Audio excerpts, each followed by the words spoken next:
Hello, good morning and welcome to Newsfile. This is your most authoritative news analysis show. I'm Samson Ladia and you are tuned to Joy 99.7 FM. This is your Joy News channel on Multi-TV. We're coming to you from the Kokomlemle studios and we are live across the globe at myjoyonline.com and Multi-TV World/streams. Also here in Ghana over a dozen affiliate radio stations. Welcome. Now, the EPA Forum Fracas and its diplomatic consequences for Ghana, which is presently expecting some $120 million from the EU, whose representative it embarrassed.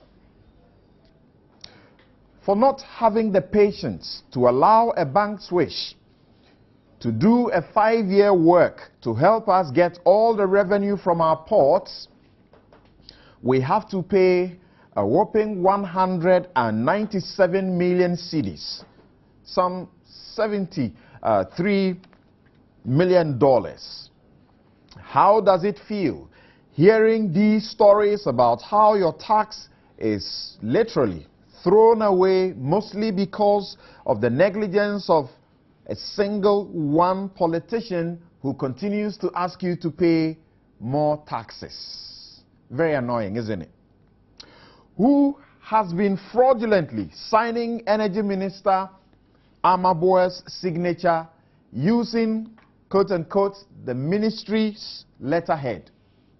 That's a difficult one, but it's a common criminal case. We'll interrogate that. And the new patriotic party, now set to do what wins power, or now set to implode and lose power yet again, or miss the opportunity to win power yet again. You're welcome. We'll be right back with a detailed interrogation of the issues, and the key players are here on this platform. It's your most authoritative news analysis show, and we put Ghana first on this platform.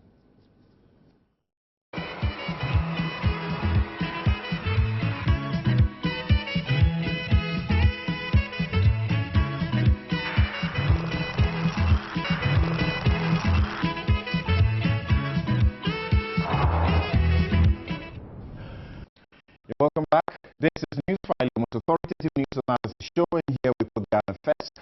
Apologies for the bit of hiccup that we've suffered initially. Thank you very much, though, for keeping your dials here, and also for watching us on Multi-TV. This is your Joy News channel. This show is available on ABN television on your Sky platform in London and elsewhere in Europe. Thanks for logging on to our websites to also catch the show. Is brought to you by the kindest sponsorship of MTN. Everywhere you go, welcome to the new world. Sasso insecticide, mosquito spray, kumuntuntum preko. Star Assurance, that's your solid partner.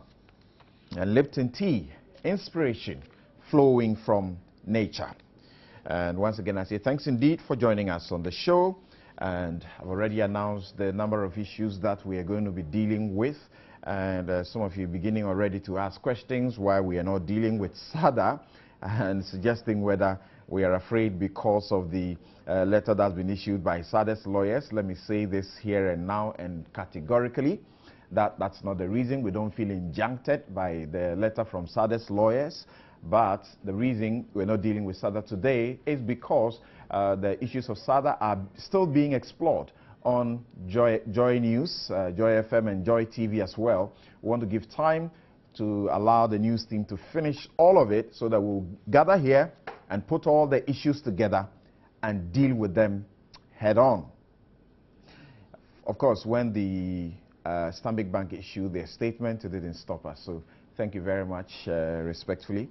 I hold the respectful opinion that the statements that are issued by the lawyers, they are pretty much ado about nothing, really. They are fair, but they speak to questions of, you know, facts, really, but very not that crucial and important issues to deal with as far as the program so far is concerned. Now my guests are seated. Abdul Malik Kwekubaku Jr., who is the editor-in-chief of the New Crusade and Guide newspaper. Dr. Yao Graham. He is with the Third World Network. Dr. Anthony Akoto Osei, he is a member of Parliament and former minister in the Finance and Economic Ministry. We also have Murtala Mohammed, is a Deputy Information and Media Relations Minister and an MP. Gentlemen, good morning and welcome to the show. You didn't say I was an MP. I did say that. I said it. I started by saying you are an MP. Right. Thank you very much. But I don't need to say that. Everybody knows that. Okay. Right. Well, so gentlemen, we start first with the issue of the fracas that occurred when there was a civil society forum that was supposed to look into the EPAs, whether or not it was good for Ghana and whether or not Ghana should sign it, and the matters that arose out of that meeting. Now, I'm going to read one newspaper, one online report about it to you. Now, this is headline, EU rep, is it Mayton, hounded out of EPA forum. Just get the background. It says civil society groups on Thursday heckled the EU's representative in Ghana, Claude Mayton, when he attempted contributing to a discussion on the Economic Partnership Agreement at a state-organized forum. The heckling was led by Executive Director of the Third World Network, Dr. Yao Graham, who is a staunch anti-EPA crusader. The disgruntled civil society groups, an irate audience, said they didn't understand why Mr. Mayton should have been present at a national event of that nature since he represents the EU. Moderator of the forum, financial analyst Sidney Kesley-Hayford, repeatedly pleaded for calm and decorum, but to no avail. And this is what he had to say. He said, "This is not a rowdy forum. Hold on a second. Just hold your horses," unquote. He screamed in a frantic attempt to restore calm at the forum. The fracas prompted an intervention from Trade and Industry Minister Haruna Idrisu, who said, quote, "We are having a stakeholder forum. It's a national forum. It doesn't mean that we cannot reach out to other international stakeholders. I think it's only fair that we hear each other," unquote. Mr. Mayton was eventually denied the opportunity to contribute to the discussion at the Accra International Conference Center. A lot of civil society organizations in Ghana are staunchly opposed to the signing of the EPAs. Right. So that's just to give you a background. And thankfully, we have the man who is described by the reportage so far as the one who led the heckling in the studio. Thanks once again for joining us, Dr. Yao Graham. Thank you. Right. So the question is, what is the problem that civil society has against having a rep of the EU in such a discussion? You have views, you have alternative views, and you don't want to tolerate others? Thank you very much for the chance. Within hours after the forum, to respond to the variety of partial reporting and also misunderstanding and misrepresentation, I gave an interview on CTFM. And the main point I made was that we have been debating the EU for years, and we are ready to debate the EU anywhere, anytime. But we believe that different fora have different characters and different purposes. Even the quote that you read from the Minister of Trade and Industry is interesting. On one hand, he said this is a national forum, but he wants to reach out to international stakeholders. Right. Actually, our objection to Claude Martin speaking in that forum was not about his position on the EPAs. We know who he is. He was the lead negotiator for the EU for many years with ECOWAS. So we also know that he's being brought to Ghana as ambassador is part of the final push strategy of the EU to make sure that the EPA is signed. So we know who he is. But our main point is that this is a national stakeholder forum, a moment for Ghanaians and Ghanaian entities to have a frank discussion among themselves about the pros and cons of the EPA. So really, this is not a place to bring Claude Martin to engage in propaganda. When people objected, the moderator asked me to come to the stage to explain why we're objecting.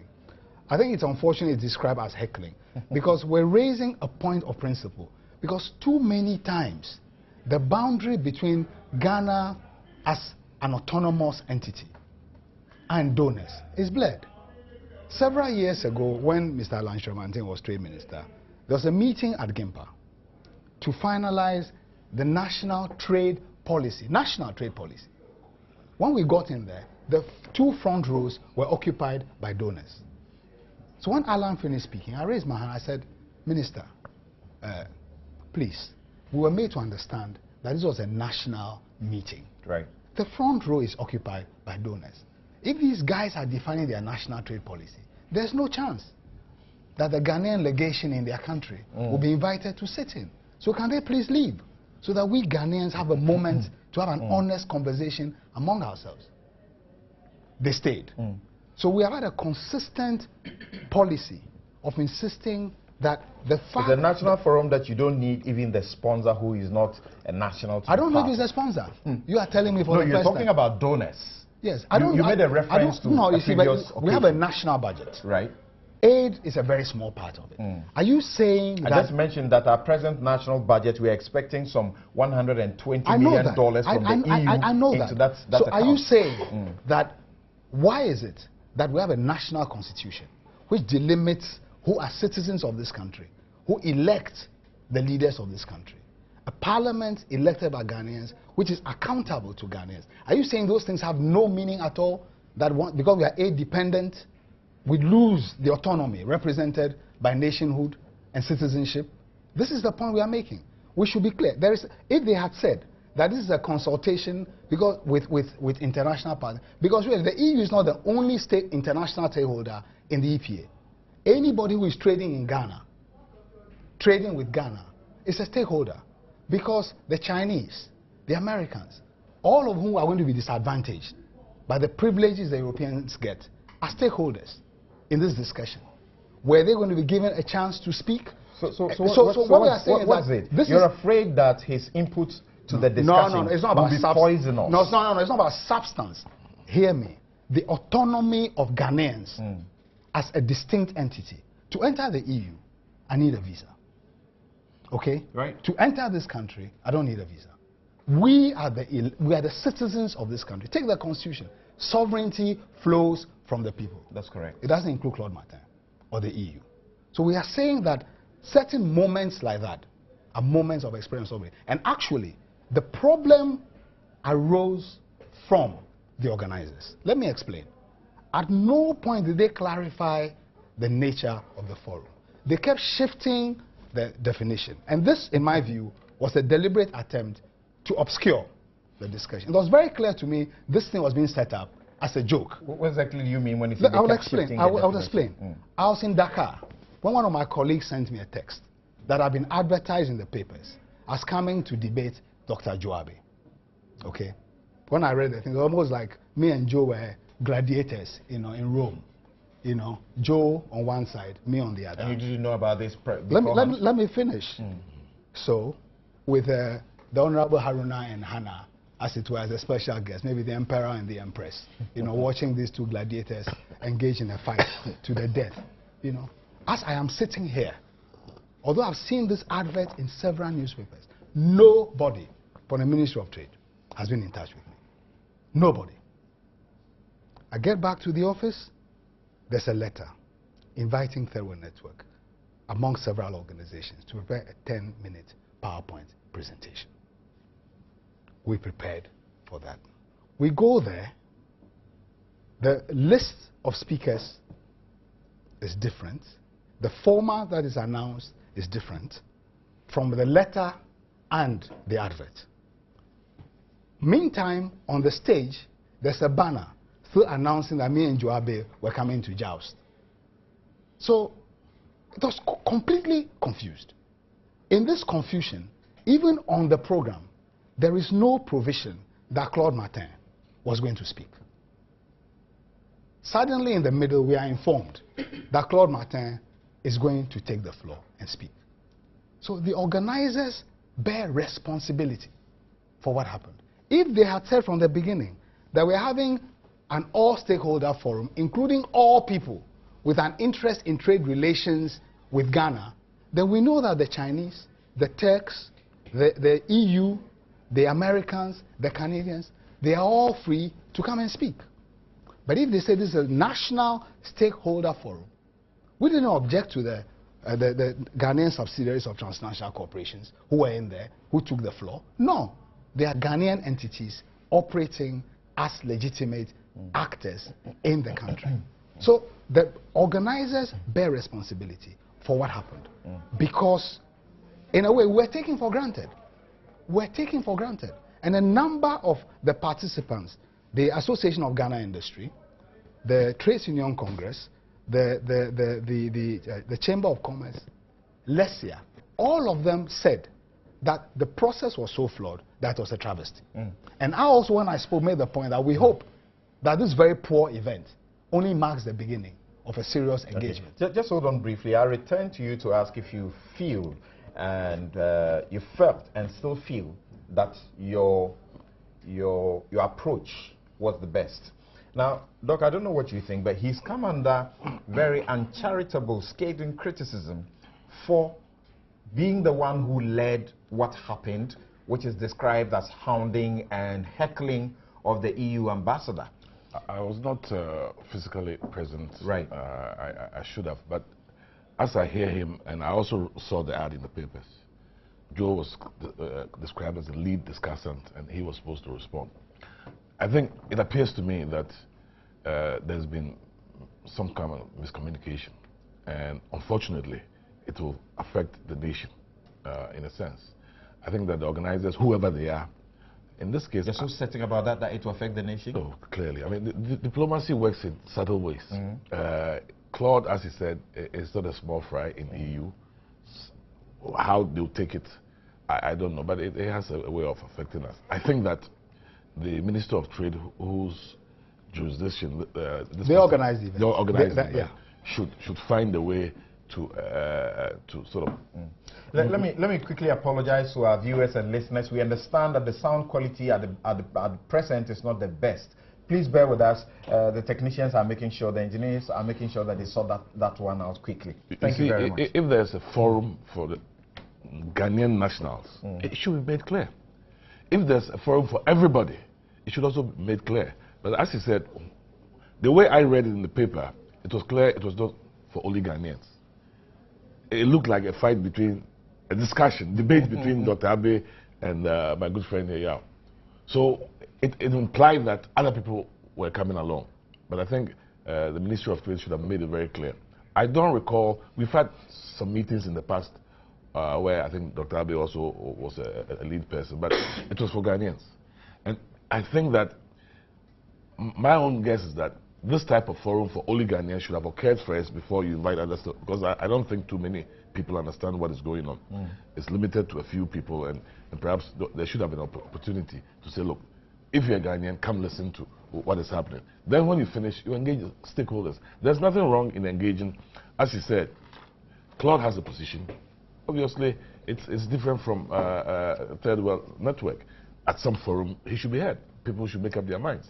But it's unfortunate. When I read it, I was saddened because it appears as if, as Ghanaians, we are not getting ourselves together. Okay. I mean, we'll deal with the other facets of it. But tell me, when you say with some certainty that it will affect us, I want to know. For example, the EU in the 2013 budget, did not advance to us some 64 million that was supposed to come to us for various reasons. And now they are supposed to also advance something we understand is sitting in their kitty to be given to us, about $120 million.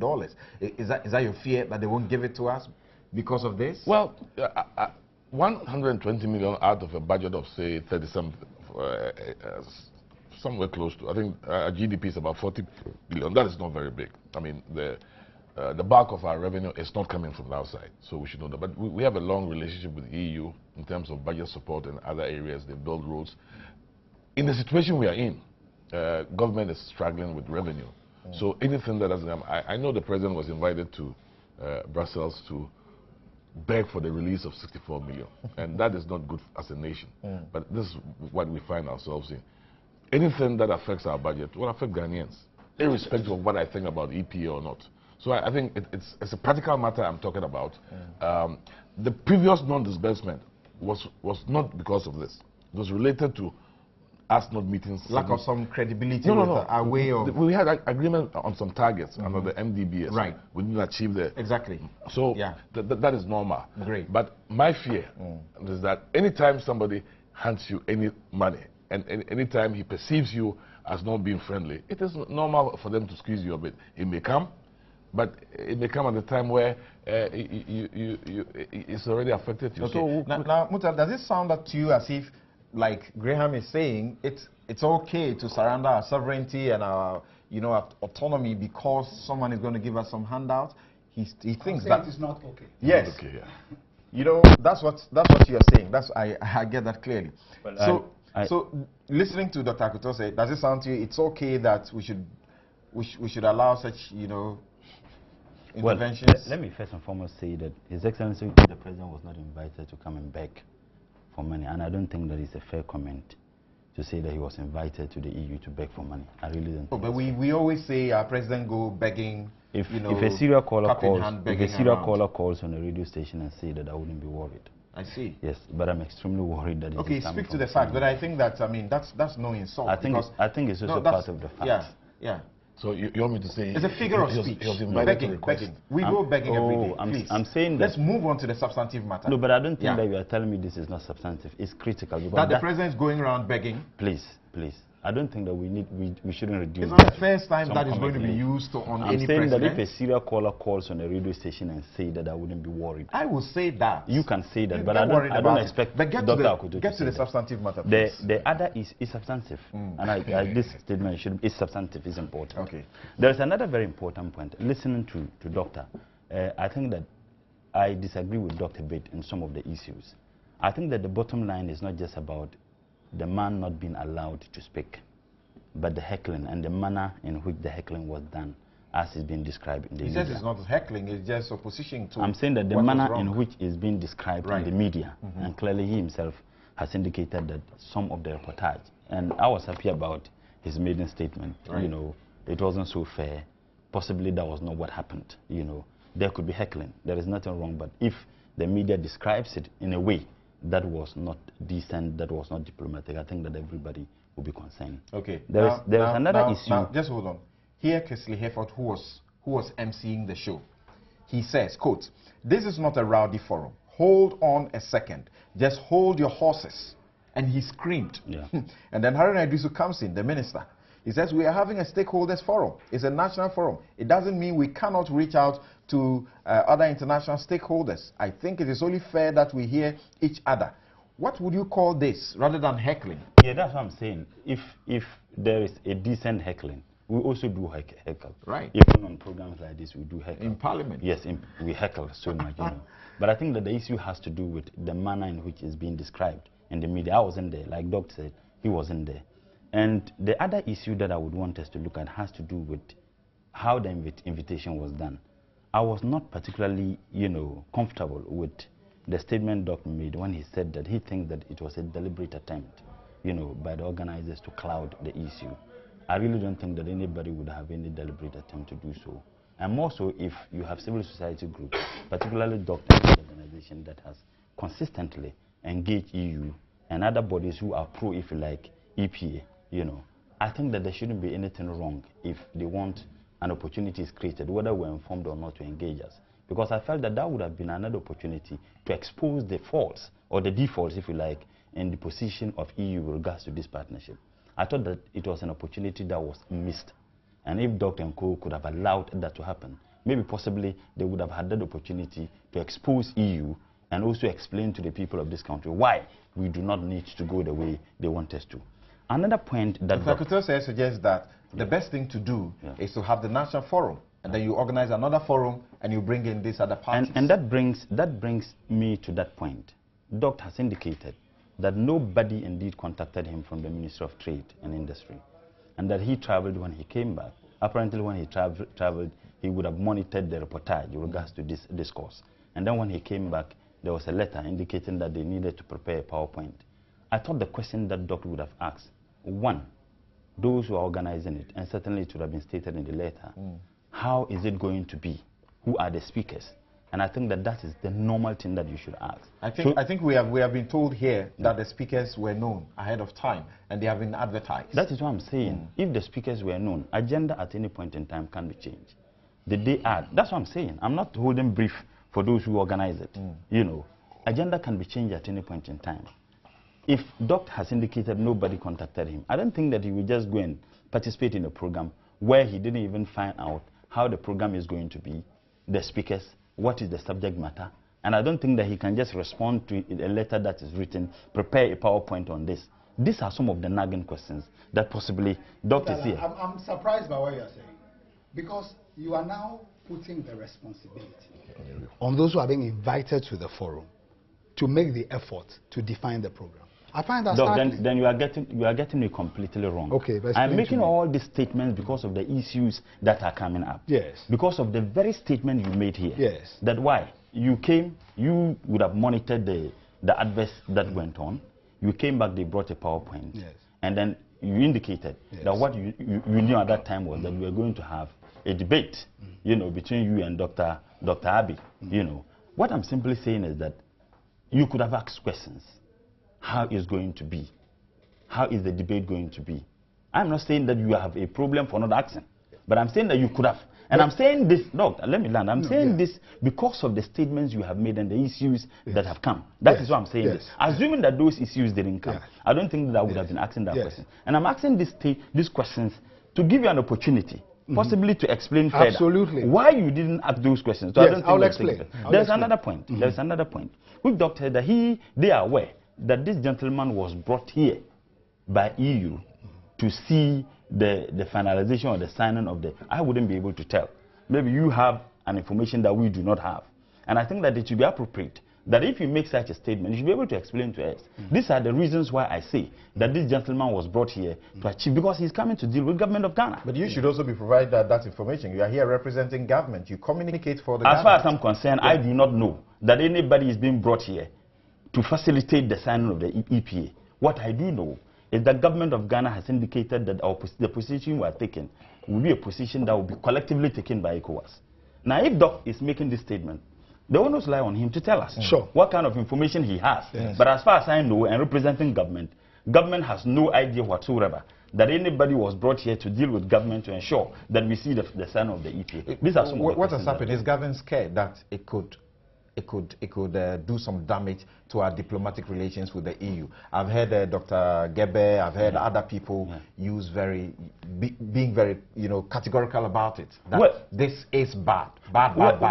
There's no way you can pretend that this wouldn't affect us. But the level of the effect is one thing that you need to look at.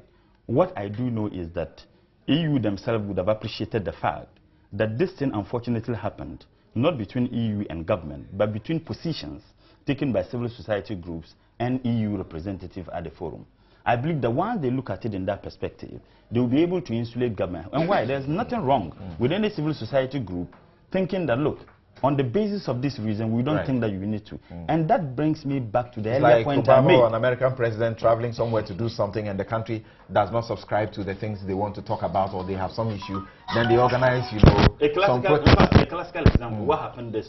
The shoe throwing at President Bush. I don't think that. that was more damning even than heckling someone. And this was done against, if you like, the most powerful man on earth.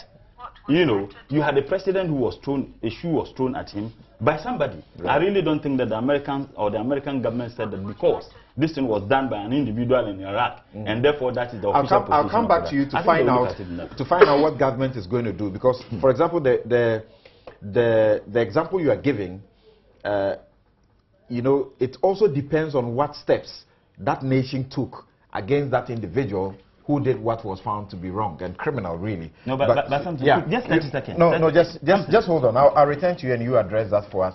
Now, Kweku, there are those who say Dr. Al Graham and his group were exhibiting superior emotions rather than superior intelligence and analysis of the issues, and that's what they ought to have done. Allow him to speak and make your point. What a question. The way you put the question, if you are not careful, you stand at risk of virtually insulting the intelligence of people who engaged in that exercise. But of course, there was a certain amount of emotion that drove the process, which I think is part of the human element, to be honest with you. For them, is the desire to protect our constitution against, you know... They are human. Yeah. And these are very organized groups. They've been around for a very long time. But what happened shows that they are human. And so they could easily react or overreact to certain situations. But I think this was avoidable, completely avoidable. And it's unfortunate that we haven't been able to get the input of the Ministry of Trade and Industry at this material moment in relative to what Yao said, okay, in terms of the arrangements, because there's an apparent lack of some prior notice and constructive engagement that should have driven this whole forum. And yet, as we sit here, we don't know. If they had made an input, we could have been able to balance and then come to a very objective conclusion. I'm unable to do so because I don't have that input critically at this moment. I'll proceed on basis of what we have. All the same, I think that the incident was avoidable. But I can understand the emotional perspective that came into the thing. Material at that very moment when it happened. Because you see, Yao makes a point that it's not the substance. It's not what the gentleman was going to say that was a concern or worry to them. Because I'm sure they are capable intellectually of countering what the gentleman was going to say. Perhaps they felt a bit out of place. My view really is that you see that kind of forum, and it's not exactly where our sovereignty could be attacked.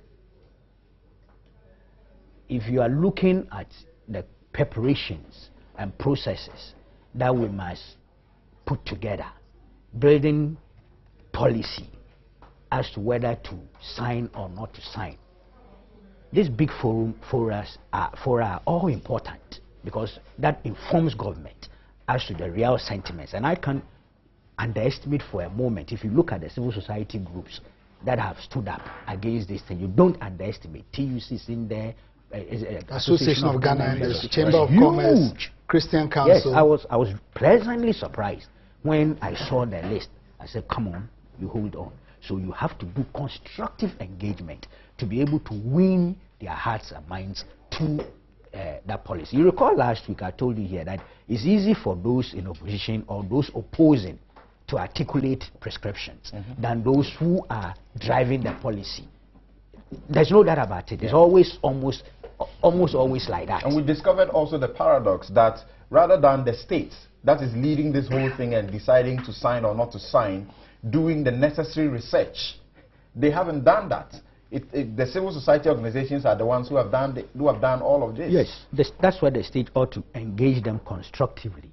But you see, at the end of the day, the policymakers, based on what civil society gives to them, and if they are so minded to factor it in policy making, can, at policy levels, I'm not sure any representative of a foreign entity will be invited to participate at that level.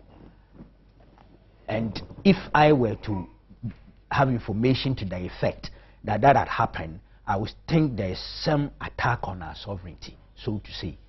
But at a forum of this nature, the point is the maybe lack of respect for stakeholders without giving them prior notice. And I'm assuming that what you have said here is the truth until it is counted by officialdom. Because if the stakeholders were not informed that, look, this gentleman will be there representing EU and so would make an input, then that was not too much respect to those you are engaging. otherwise, it's not really a big deal. And I think that it could have been handled in a certain way. After Yao them had seen that this was problematic, they still knew the organizers on the stage, in the forum. They still could have made some quiet contact with the organizers and to cure the mischief by quietly telling the gentleman that, look, in view of the sentiments being expressed here, and so and so and so, we are unable to allow you to take part. But it looks as if that lack of engagement was almost prevalent, because even before announcing that the gentleman should come on, there was no communication between the organizers and the civil society group. So they had to spontaneously react to that situation. To that extent, if I take Yao's view, and I'm doing this very cautiously, that there wasn't much information that came their way, then I think the failure came from the organizers, bottom line, in terms of this embarrassing situation that was avoidable. Right. But collateral consequences, I'm not too sure of the effect. These are non-state actors who engaged in a certain conduct that people are perceiving as having embarrassed all of us. I'm not too sure that at the highest level of diplomacy, they would have to give it too much weight to the extent of making it result in perhaps some reduction of aid or support. There may be some civil society groups in those countries who will be irritated by what has happened to their rep, and who may engage in some pressure on their governments not to do certain things. But I'll be surprised if any serious government or member country of the EU will proceed on that basis of civil society pressure elsewhere there within their jurisdictions to take an action that would deal with more or less reduce their commitments to us. Look, those things are very subtle. Nobody's going to admit that I'm going this way. But when you are dealing with them, you can tell. Yeah, but that is why it is difficult for us to factor this into it. Because you see that when they hold disbursement, there are more critical triggers. Sure. Things that we haven't done, we have agreed to do, and we hadn't done, that trigger that kind of conduct. Where they don't then disperse. I think those are more substantive issues than this incident, which we can forget in a hurry. Right. We're just supposed to, briefly as it were, touch on this issue, and particularly hear from him, his side, because of the manner in which their, approach has been described variously in the media, and the attacks that they have had to come under. But do you find this particular forum a certain betrayal of sort? Because I'm thinking that it ought to have been organized even before we had been to, Abuja, to seek to sign it up. Where did we go? And the president, the Nigeria, we understand Nigeria's position, influence much why it wasn't signed eventually. They were supposed to, government was supposed to have organized this forum. It wasn't organized. So but for the opposition of Nigeria, would have signed it long ago. Actually, your question connects to some of the response I wanted to make to Mutale's intervention, and in some ways also to Kweku's point about sovereign. I think we are understating the importance of this thing about citizenship and the autonomy of the Ghanaian people. It takes many forms. I mean, I've lived in Britain for a very long time. When the Europeans, for example, were defining their raw materials initiative for a competitive Europe going into the whatever century, they didn't invite the timber exporters from Ghana. They should have. They don't take money from Africa to organize their elections. I mean, if that's the reason, then let's invite the governor back. No, when you make our independence absolute. No. Are you saying that because we take aid, there should be no moment where Ghanaian citizens can meet without foreigners breathing over their necks? We don't just take aid. We take money to build toilets. No. Respond to my question. Are you saying there should be no moment where, so Parliament then they how degrading is it that we take money to build toilets? As a Ghanaian citizen, and we claim we have independence and autonomy to protect my whole adult life, starting when me and Kweku were growing up in North Labone, I have taken a stance on equality, a stance on independence, and a stance on anti-imperialism, and also building strong citizenship culture in this country. For me, this moment represents an amalgamation of all these issues. So that if, because we are so aid-dependent, that we think that Claude Martin and others actually should be sitting in the back row or in a one-way mirror in Parliament and instructing Parliament what to do, then we are in trouble, because effectively that's where your thing leads. What do you say to your critics who say that you ought to be interested in exercising an independent mind, superior argument? Oh, I've done that my whole life. Not be interested in whatever I've gone to prison for I've gone to prison for my beliefs. You know. So as for independence, we can debate Claude Martin anytime, anywhere. All we are saying, this forum should be one moment where we have a national discussion, because the reason this problem arose has to do, Mutala, you made the point that I could have made inquiries. You know, the whole time that this forum was being planned, every day in the papers, we're being informed by the minister or several ministers that the government was going to go ahead, okay, with signing the EPA. This was very clear. As for it being a collective, yes, it was very clear. As for it being a collective, how clear was it, though? no, go and take the newspaper. No, I'm just asking. Very clear. It's not about taking. It was very, very clear. How clear it we'll was watch the body language of Cote d'Ivoire and follow it. Well, the body language of Cote d'Ivoire is that they want the EPA to be signed. Okay, we'll not follow the body language of Nigeria. Who are the? But look, until Mutala, I allowed you to land, so let me land. Now, so if you hear this, and then you get this shabby process, which is a travesty of consultation. Haruna himself said that they will do a cost-benefit analysis and make that available for discussion. That's not been made available. Various studies have been done in the past. At least those could be updated and made available to us. In the meeting, several people, Lesia, Association of Ghana Industry, the Economic Justice Network, the Chamber of Commerce, the TUC, were unanimous that the text should be made available for people to see.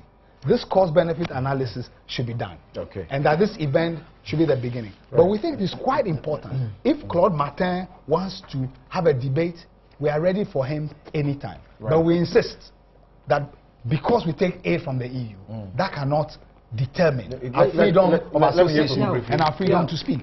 Because it's not about sovereignty. Let's leave the is it Claude Martin? Yeah. That's the name. Yes. Yeah, let's leave him out for a while. I'm just wanting you to interrogate a certain scenario. Yes. You're going to hold such a forum, a national forum, purely Ghanaian, made up of only citizens. And entities. Yeah, yes, civil Ghanaian civil society groups. And business. Could we still do that without having an idea of what that whole EU position on that matter is? Could we not have an input, even if it wasn't coming from a EU rep, what the EU stands for and how they are articulating it? Is that not an important ingredient for interrogation? No, it's not. It's not. Let me explain. Let me explain. Why not? Let me explain. Yeah. There's a text on the table. Right. Yeah. It is the implications of the text which is in dispute. Right. There's an agreement that has been. And no. Let me. Has resulted in a controversy. But there's a text and we on have the table. Divided position. I think our politicians are the. I told Haruna. Let me go back to what happened. Because so Sydney invited me. That Degree, can you come to the mic and explain why you people are objecting to Claude Martin speaking? That never came to pass because the minister interposed and said, "You are embarrassing us." I said, "No, we are not embarrassing you because we're told there was a national forum." So he and I had a little discussion there. In the meantime, Claude Martin was studying. So at the end of that, the man left. So I never got the chance to explain. But just quickly to your point, there's a text there, and I told Haruna that if somebody should explain to us, it's our elected representatives. Because in that whole exercise, is the government, according to their own proposal, of offering a cost-benefit analysis. The EU does not owe us a duty of care. They are seeking the interests of Europe and its citizens. It is our political leaders who owe us a duty of care, who should offer us the information and the explanation, so that we weigh that against what the Europeans are saying. The question is, there was no other way you could have made your input, your opposition, than the manner in which you did it? The man was there to speak. At that moment, we had to object.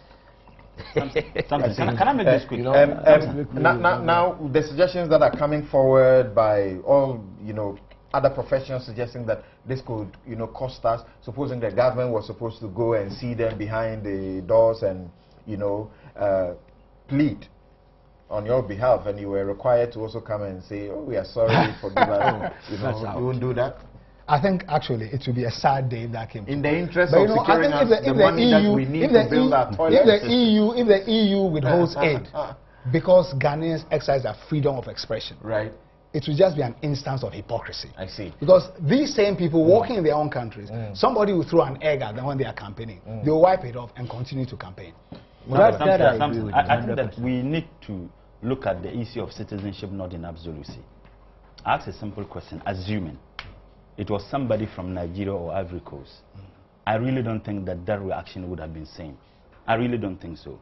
And this issue of citizenship, our sovereignty, it doesn't exclude the participation and contribution of others who are not even from the place. This is the national forum. I guess when I wanted to interject, you told me that I should allow you to now. I say that I see this issue of sovereignty and other things to be overflowed. Doc, if you ask me, maybe personally what is my position on EPA, it will be interesting to you what my position is. But I'm not to sit here to say to the people of this country what my position on EPA is. But I'm saying that we should not overflog this issue of sovereignty. That's why I asked a simple question. Assuming it was the ECOWAS president or chairman or whoever, or someone from Ivory Coast, I don't think that the reaction would have been same. Even if that country position was to support the signing of EPA. So in as much as we have our sovereignty which we must protect at all times, I really don't think that even EU representatives do not also have some legitimacy in terms of their existence in Ghana and participating in our governance more so. When we cannot do things in isolation, we deal with that. I suspect they will tell you that. A quick point. It comes back. I've said it more than once in this place. If the government, if the organizers say that we are having a stakeholder forum which includes everybody with a stake in this thing, of course, we understand that. But if you characterize the thing in a certain way, we understood it in a particular way. And as for the distinction between the EU and the Nigerians, to follow your logic, actually, we and the Nigerians and Ivorians are in the same boat. No, I'm saying it's an ECOWAS EPA. So that, okay. Let me ask me a question about... That brings back the question that you have made a statement here. But what do you say is an absolute... These things are relative. No, I'm saying that you said government has indicated they will sign. Government has never indicated they will sign. And now your conclusion is that the gestures. I don't think that we can make conclusions. You should have been in that forum. You should have been in that forum. Government has surrendered its position to the EU. To the ECOWAS. We haven't surrendered. We have agreed. We don't surrender. We have agreed. No, we haven't surrendered. We have agreed to take the position collectively. But we have to make an input. Mutala. Yes, we do make in that forum, the only people Hannah Tete invited to show the impact of the EPA on them were exporters. And they all queued to say what a terrible day it will be if the EPA... No, but you were also invited to present the other side. I'm talking about business people. You think that was prejudicial? No, but it doesn't matter. No. That's why you were there. Business people. Because there are business people there, because who could have been invited individually to talk about the impact on their enterprises? When I came to speak, I made the point that, Hannah Tete inviting a few people to show what a sad day to be if the EPA was good theater, but that is not a fair comment. That's why we need the government. I don't think it's a fair comment. Hold on, gentlemen. I don't think it's a fair comment. Hannah Tete is not here. And I don't think it's a fair comment. But the thing was broadcast. It was broadcast. I'm not saying it's a fair comment to conclude that was the reason why. You said she brought them there. No, I said she invited them to do that. How do you know? No, she didn't invite them. I said she invited them to speak. Thank you. Right. So that you see how sad it will be. Yes. How do you know? What was the intervention you wanted to make briefly? That's what you think. Gentlemen, briefly. What all we are saying is that we've lost an opportunity as a nation to debate this among ourselves before, and we've lost time. So isn't that an opportunity to restart the process? so that at least more Ghanaians. This has been going on for a while. But Dr. Graham is suggesting to you that this is actually useless because I'm not saying that. I'm not saying that. You have said that in the forum, so what's the point? In the forum, a number of organizations reiterated that Haruna Idrisu should fulfill his promise to do the cost-benefit analysis. Thank you. And bring that as the basis for the discussion. Thank you. And we also said that even if it's only a goods agreement, there are large parts of the agreement which are not necessary. Right. The section on services and investment, capital accounts, and also on things like removal of export taxes. Okay. So we can then have a focus on the goods. Now that I have you, yes, before we move on to the next subject, yes, I want you to tell me in some 5 minutes, what are your major reasons for opposing the signing? Yeah. Thank you. Thank you.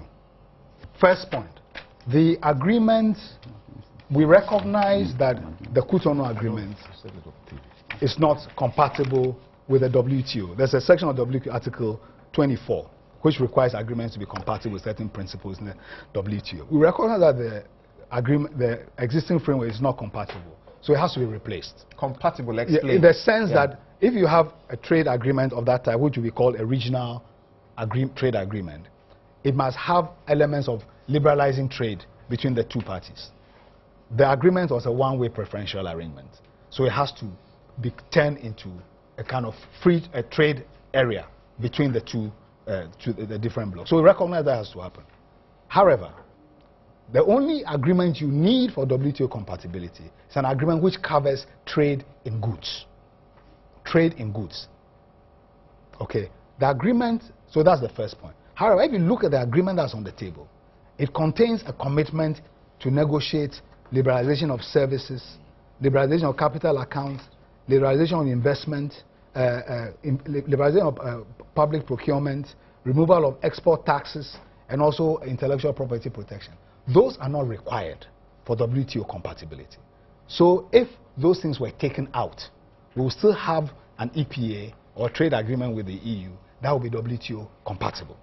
So you can take those things out. We can take those things out. And it's also important because our countries and the region have not prepared themselves to start discussion. If you look, actually there's a GATT agreement, the General Agreement on Trade in Services in the WTO, which governs services. On the other issues, African countries blocked those things being negotiated within the WTO in Cancun in 2003. So it would be a bit perverse to now turn around and offer those things to the EU. Okay? So those things can be out and there will be no problem with WTO compatibility. Then we can come now to the content of the goods section. The scope of liberalization. Yeah, before you go, don't you think we should go back and change the WTO compatibility? Because trade is trade. Now to single out goods and leave out the now more important ones. No. But the agreements, there's GATT on services. Yes. There's an intellectual property regime. Right. Okay. Developing countries have tried to retain some policy space for themselves so that they can liberalize or close as they choose. So Ghana has a fairly liberal investment regime. That's correct. Okay, but we can pick and choose the terms that we offer. Fair enough. Okay, so for example, if you take South Africa, they are now in the process of not renewing their bilateral investment treaties as they fall due. They are developing a national investment law to protect foreign investment on the same terms because they were taken to international arbitration by some foreign companies who said that the affirmative action to correct the wrongs of apartheid was discriminating against them. And they wanted damages against the African government. And they said, wait a minute, we fought for the end of apartheid to uplift black people. So if foreign investors now will sue us for doing that, then we should change the law. So it is not about whether you liberalize, but to retain some control of the policy instruments. Because once you sign an international treaty, you give up on those policy instruments. So a dimension of this also is that the more things you put into international treaty relations, the less control you have over your domestic policy space. So these things being included is not necessary to fulfill the thing. And then you can come to the scope of the goods agreement. There are a number of things in there, which is what has received the media attention about the impact on different sectors. We have a number of views on that. And those things we put in the petition that we took to the president. But a starting point really for a focused discussion on the terms of the goods agreement will be an agreement that all those areas which are not needed. For example, the one point I left out was that there's a clause for most favored nation treatment, which means that in future, if we cut a deal with India under a South-South cooperation, where we give the Indians very good terms in exchange for things they will give us, the Europeans would enjoy the same terms as the Indians without they having the obligations to match what the Indians are giving us. Now, these are not needed for goods agreements. But you see, there's one last point. There are also parallel processes taking place in the WTO, which would lead to some changes in the global trade regime, which have implications for the stances that we take.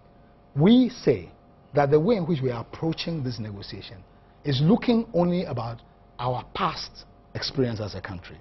There is no framework of a vision within which we are saying that in 30 years' time, we want to move away from being a raw material export dependent country to being a manufacturing country.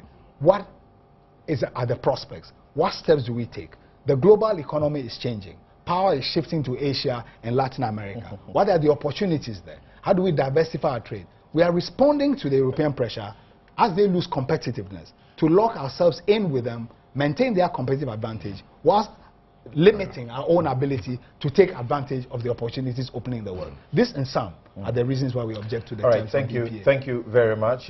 Thank you very much indeed. This is Newsfile. This is your most authoritative news analysis show. We are coming to you from the Multi-TV studios. This is your Joy News channel. You're listening to us on Joy 99.7 FM and over a dozen affiliate stations across the country. Thank you for also acknowledging that the sound is perfect for some time now. It's been very good. Thank you that you are enjoying the show. Now we would be moving into the other discussions, and Dr. Graham is going to leave us because we brought him in specifically to take care of this particular subject. Dr. Graham, thank you very much for coming. Good. So we take a break here. We'll return and we do bank switch, and we ask who has been forging the finance, the energy minister's signature. We'll deal with those quickly and then go to talk about MPP as well. We'll be right back.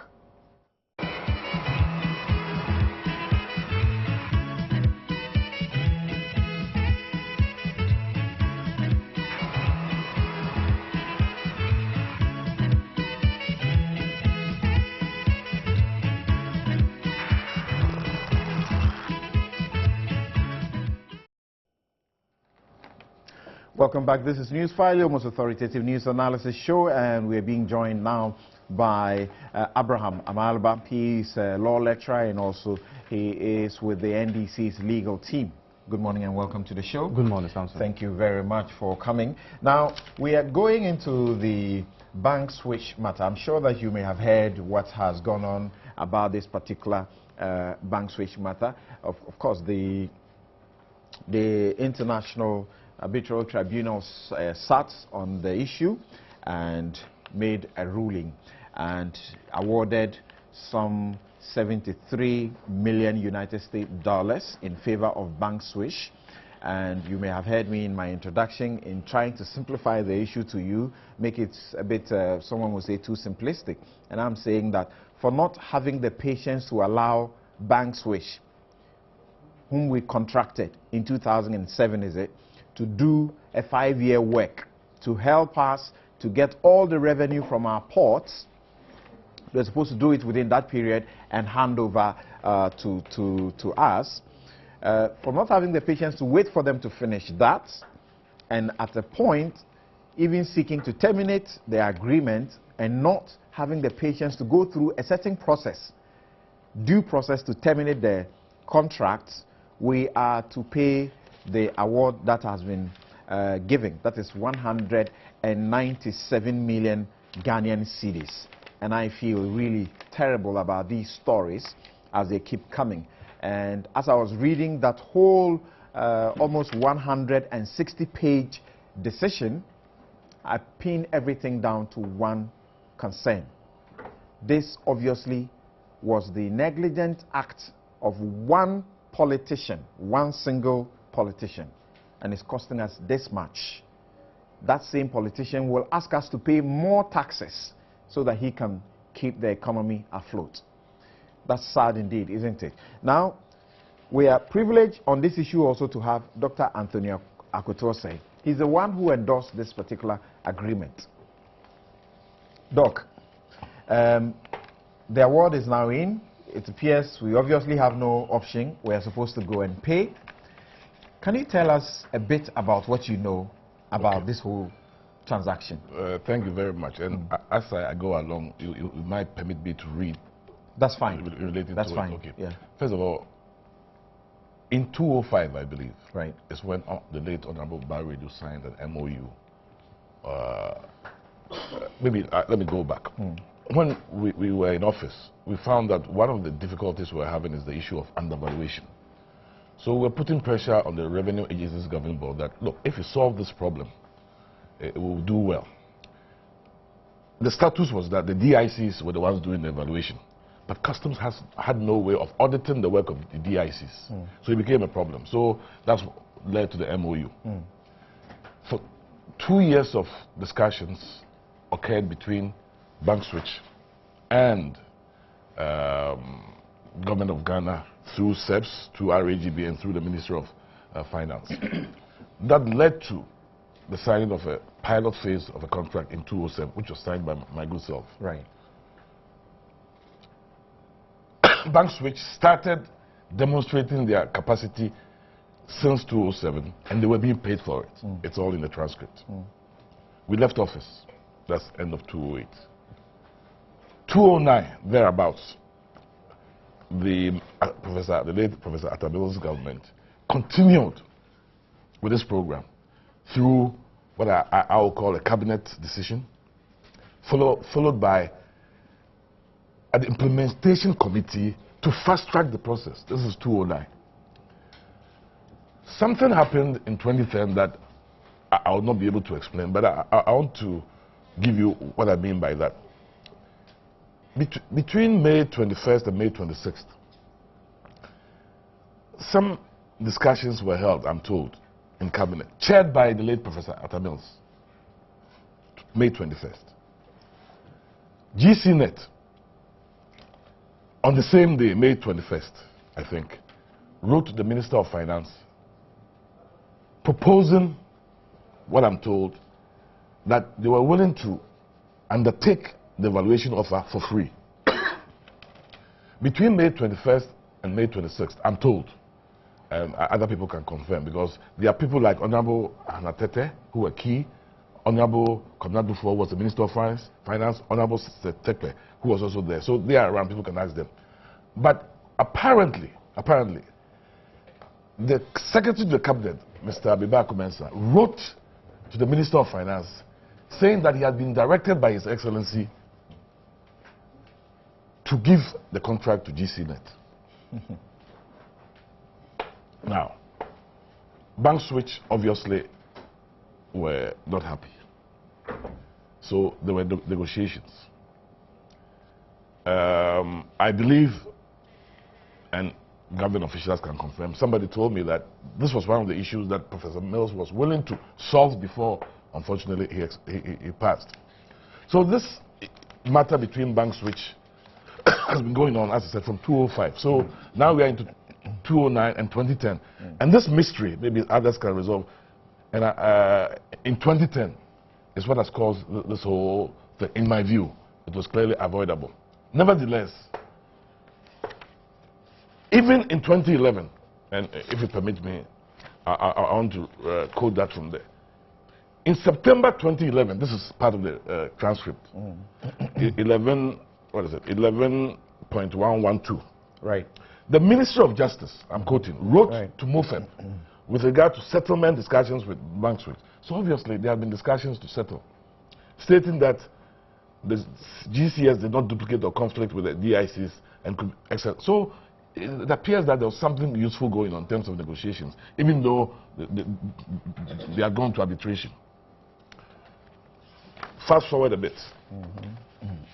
January 2013,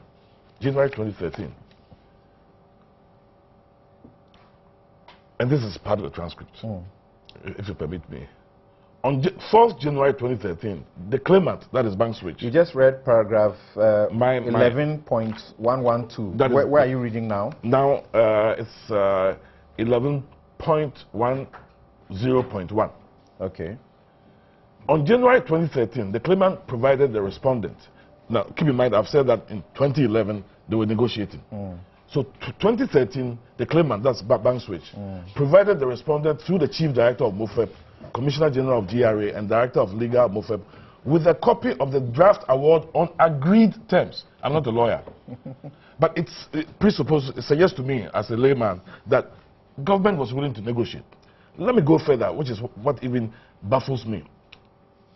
On 10 January 2013, Messrs. Uppington and Darko of Bank Switch met with the Ghanaian Vice President, His Excellency Mr. Arthur, to discuss the draft of the award on agreed terms, and the claimant sent follow-up correspondence on the morning of 11 January 2013. This presupposes that government was going to settle. This is January 2013. What happened between that and now, I don't know. It's unfortunate. So briefly, if we can demystify what happened in May, and demystify what happened after the Vice President has approved a settlement award, we might be able to decide. Now, just to let you know that the government, or the government's MPP NDC, was clear in our mind what we wanted to do. Let me state for you 11.109, why we went on this path. And this is an agreement that I signed. All right. The Revenue Agencies Governing Board is embarking on an accelerated revenue mobilization program and seeks to deploy an optimal IT solution to achieve its stated objectives. Among the declared objectives is the need to eliminate the opportunities of fraud, false declarations, tariff code distortion, and therefore achieve integrity of a comprehensive price database to facilitate the verification of prices of and what you are reading are the terms of the agreement. Precisely. Right. And that I don't think anybody can doubt, whether it's MPP government or NDC government. Unfortunately, I can share some information with you, which I also know. I was told by some people at that time that I was being investigated as being a shareholder of Bank Switch around that time. I don't know where the investigations led to, but I'm yet to be informed. I want to state on record that I also was asked to confirm all the actions I had done between when I was a Minister of State, which included chairing meetings, giving orders, you name it. And that is what I put on record. Then I had a telephone conversation with the chairman of the tribunal on the issue of satisfaction. And it's also in the transcript. If when the need comes, we can read it. So I don't see... the telephone conversation with the chairman of the tribunal, was it part of the arbitration process? It is reported here. Yeah, I'm just asking you because we are now just going on with no, it is part of the transcripts. Fine. So that's all I know. Right. I never went to The Hague. Right. So and where I'm quoted clearly confirms what I had done and what I was directing people to do. And the minutes were tendered in the evidence, so I have no problem with that. I don't think, given what happened in 2009, this government had a problem with it. I'm convinced that May issue, through the weekend, something happened that we must find a way to explain. I think that it's important that we learn our lessons. Right. So, in just 2 minutes, tell me, this award that has been given to Bank Switch, do you think it's fair deal? I am not a lawyer, but I can tell you, going forward, what if you ask me what I would suggest to both government and Bank Switch, I can tell you that. But whether it's fair or not is up to the parties to decide. Okay. But let me tell you this. Government needs revenue, that's not doubted. Bank Switch is a business, it needs to work. And I think that should form the basis of the way forward. From reading through the documents, the decision of the tribunal, do you find that the processes towards terminating the contract were wrong? Do you agree with that? I'm not a lawyer, but I can tell you that what happened in May is not right. In fact, the late Professor Mills is gone. But if you were going to ask me to bet, I've come to the conclusion myself, I could be wrong, that he did not authorize that direction. I'm convinced myself. I'm here to be proven wrong. Interesting. Because the reason is simple. Because the letter was written to Kwabena Dufo on May 21st. May 26th, Kwabena Dufo did not get a chance to respond to the president. Then he gets a letter on the 26th, the same day, directing him to. I mean, it's mysterious. Government doesn't operate that way. I see. You give at least the minister a chance to advise you. Ebi, tell me, I'm sure that you would have read the decision also, and you're familiar what has gone on. What's your appreciation of all that has happened so far? Two things. That public officials refuse to follow laid down rules and regulations, and that our haste to also abrogate contracts could have caused this.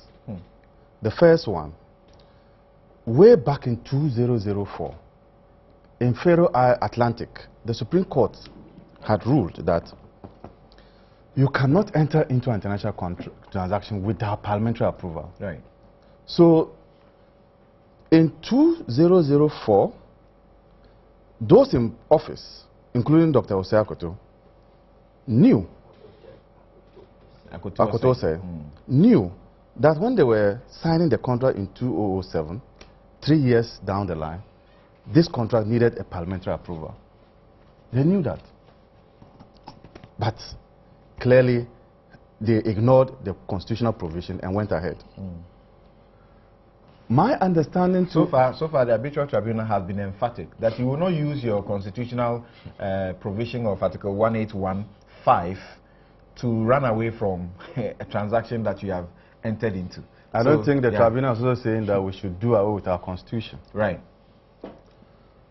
The next important issue has to do with the fact that already my understanding was that GCNet and another company were into the kind of work that this company was coming to do. And so what was the need for bringing on board another company to engage in duplication of the nature of the work that was already in existence? And so when you look at it from that angle, and I heard Dr. Akoto Osei made a point that the duplication was not true and that they were in to do valuation. But you see, no, I did not say that. I was quoting from the transcript. It's not me. That this new company, the stamp bank switch, were to come and engage in valuation. No, to help train SEPs to take over valuation. But what you heard me say was a quotation from Ministry of Justice on this matter about duplication. So the nature of the work is like breaking into two: refuse collection. One company collecting the refuse and putting them at a vantage point, and another company coming to cut it away to the dumping site, which for me is capable of being done by just one company. And so GCNet were already in that exercise. And I'm also told that the government of Ghana was paying close to 600,000 Ghana cedis each month for work not done by bank switch. And so when you look at it from this angle, you will see that clearly some constitutional provisions were breached, and again, duplication of the nature of the work. But I also understand that there was a clause which provided for termination. Where the company failed to perform, you could actually terminate and pay a little compensation. And that was left over about, we just needed to wait for additional 2 months or 3 months for us to be able to evoke that provision. So again, I thought that those in charge should have just waited for that provision and then evoke the provisions of that. But to hurriedly truncate the process and then leading us to what is happening is one of the problems. The reason why you could see from the records that there were no representation from the Attorney General's Department and our external solicitors even dumped us at a certain point is because, first and foremost, the government of Ghana declared that agreement as unconstitutional because it did not go through parliamentary processes. And so if we were going to be negotiating and continue the negotiations, it will mean that as a government, we had come to agree that the contract was valid, when indeed it was not valid, because you are complaining of a breach in the constitution. And if you saw that and came back and you were negotiating with that same person, then it meant that tacitly you agreed to the terms of the contract. You can't negotiate on illegality. We should have stuck to that position than subsequently submitting to the process. And being to which process? The process outside? Yes. No, the process outside, I'll come to that. And that is because I made reference to that because you were talking about non-representation of government on, a few occasions the Attorney General did not appear. Right. I'm not talking about that yet. I'm talking about some were saying that we could negotiate out. And Attorney General mentioned that there were some attempts to negotiate. And I'm saying that the reasons why that negotiation did not go far is because of the constitutional provision that entire contract was illegal. And so you could not negotiate under an illegality. Right. That must be made clear. So, fast track to the arbitration. What I have noticed and which surprised me most was the fact that we had public officials who testified against this country. And the records show it. What has happened to our oath of secrecy? What has happened to our ministerial oath? And in some cases, parliamentary oath. What has happened to all this? Indeed, information has it that some records, official records, were sent and given to the tribunal as against the government in support of bank switch. So, you see, the whole thing is murky. It is such that we need to come back again this time as a nation to begin to see some of these agreements. How do we ensure that there is value for money? Because there is the question of duplication. Why do we have the penchant to be breaking contracts in several forms and be assigning them to people when you can have one company dealing with all those things? So I think these are the matters, and you cannot but at least for now blame public officials who were in charge of this project. Can I respond a bit? To the question of duplication? No, more than that, because I think as a lawyer he's even gone further and made a categorical statement that he's blaming some of us whose testimony was given there as testifying against the government. I'm surprised. No, it's borne out by the by the facts. By the facts, yes. Yes. And does that mean I'm testifying against the government? I'm stating what I did as a public official. In my capacity as a Minister of State, I signed a contract. Should I lie about it? What is there to lie about saying that you signed a contract? What is there to lie about? I was sitting in a meeting and gave instructions. Is that testified against the government? No. I'm surprised that he's going that way. No. Let me go further. If you value all the testimony, to whose benefit did it go? The issue is not whose benefit. The issue is what I did. To whose benefit did it go? He's asking what wrong did he do in the process? Please remember that. I am saying that documentation is key. And we have... Then let's throw away this oath. I never sent any document, official document there. These oaths are not... these oaths we have on the constitution. I think it should be properly. I never sent any document there. I never sent any... Because I did not have any document in my possession. Please, let's get it right. Okay. Is it your point that he and the others should have refused to testify? Because we are bound by official oaths of secrecy. We are bound by parliamentary oaths. There's no secrecy on signing a contract. Those things are not supposed to be for public consumption. Why do you then swear those oaths? Are you aware? Are you aware that copies of the minutes that I sat in were tendered there? Are you aware of that?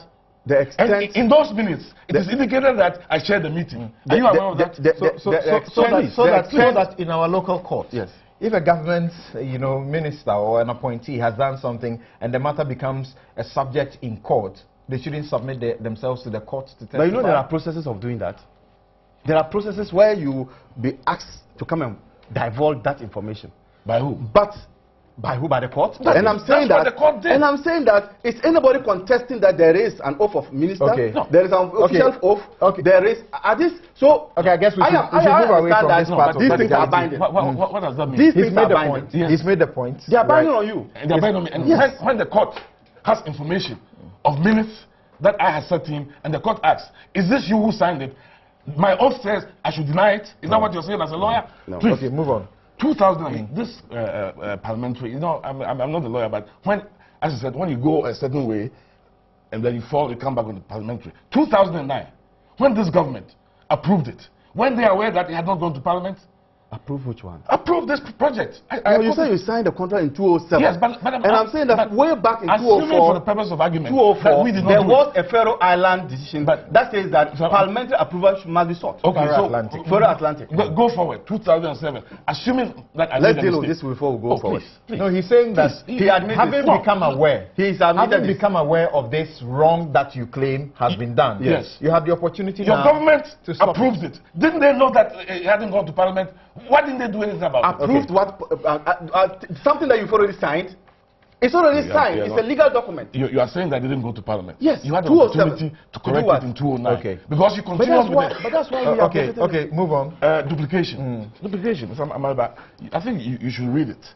All the documents by SEPS, by RAGB, including the Ministry of Justice, wrote to MOFEP with regard to settlement discussions with banks, stating that the GCS did not duplicate. This is government saying that, not me. And you are saying, look, if you don't know about what... And that's supposed to be 11.11.2, right? Somewhere there, I read about that. 11.112. Yeah. This is not me. These are facts. And if you work at the ministry, I can show you a document where GCNet in 2006 had tried this path. Okay. And SEPS has demonstrated that this does not exist. Okay. This GCNet contract does not deal with valuation. Right. It is the DICs who do that. So, I mean, what I'm saying is that you should be asking who authorized that decision in May. That is where we went wrong. And then you try to settle. Oh, but we had gone wrong in 2007. That was the first wrong. So why didn't you correct it? If I make a mistake, you are saying I've made a mistake. Indeed. So you should make a mistake. In my submission, I indicated that there were two wrongs. Which and wrongs? I admitted that Which those wrongs? who Okay, also gentlemen, abrogated it gentlemen. might have had their hands Yeah, on it. but I'm saying that what they are admitting, there's no duplication. How can you come back and say that there was duplication? Gentlemen, you see, facts. let me tell you this fact. And I presume that all of you would have read the decision before we do the discussion. Yes. And a few times I try to stay back because a few times I get accused that I overread or over-research, and so when you are discussing, I get to superimpose a bit on you. Please, when you read paragraph 6.34, when you read paragraph 9.2.5, 9.2.5, you will see clearly that our own attorney generals wrote to say that the contract was a valid one. Yes. So the question of parliamentary approval is moot. Can we move on, please? No, but something you can't say that. Can the attorney general be wrong? Can the attorney general be wrong? Which year? Can he be wrong? Something. Which year did our Something. attorney The general write constitution that? says that you might. I'm referring you to the paragraph. Something. You are a lawyer. You know that we need parliamentary approval. Which attorney general? Did this one go to parliament? No, which It didn't. attorney general ruled It's a fact. that it was valid? Just tell us. No. Paragraph 6.34. You can also read paragraph 9.2.6. So if you and I know that something has not gone to parliament, question. Don't Which worry, attorney general? it's a long way. I'm getting there. But you see, I just want you to know that look, this is a can the moot attorney point. general say that without seeking parliamentary approval, it's valid? right. Can he say that? Why did he write what he wrote?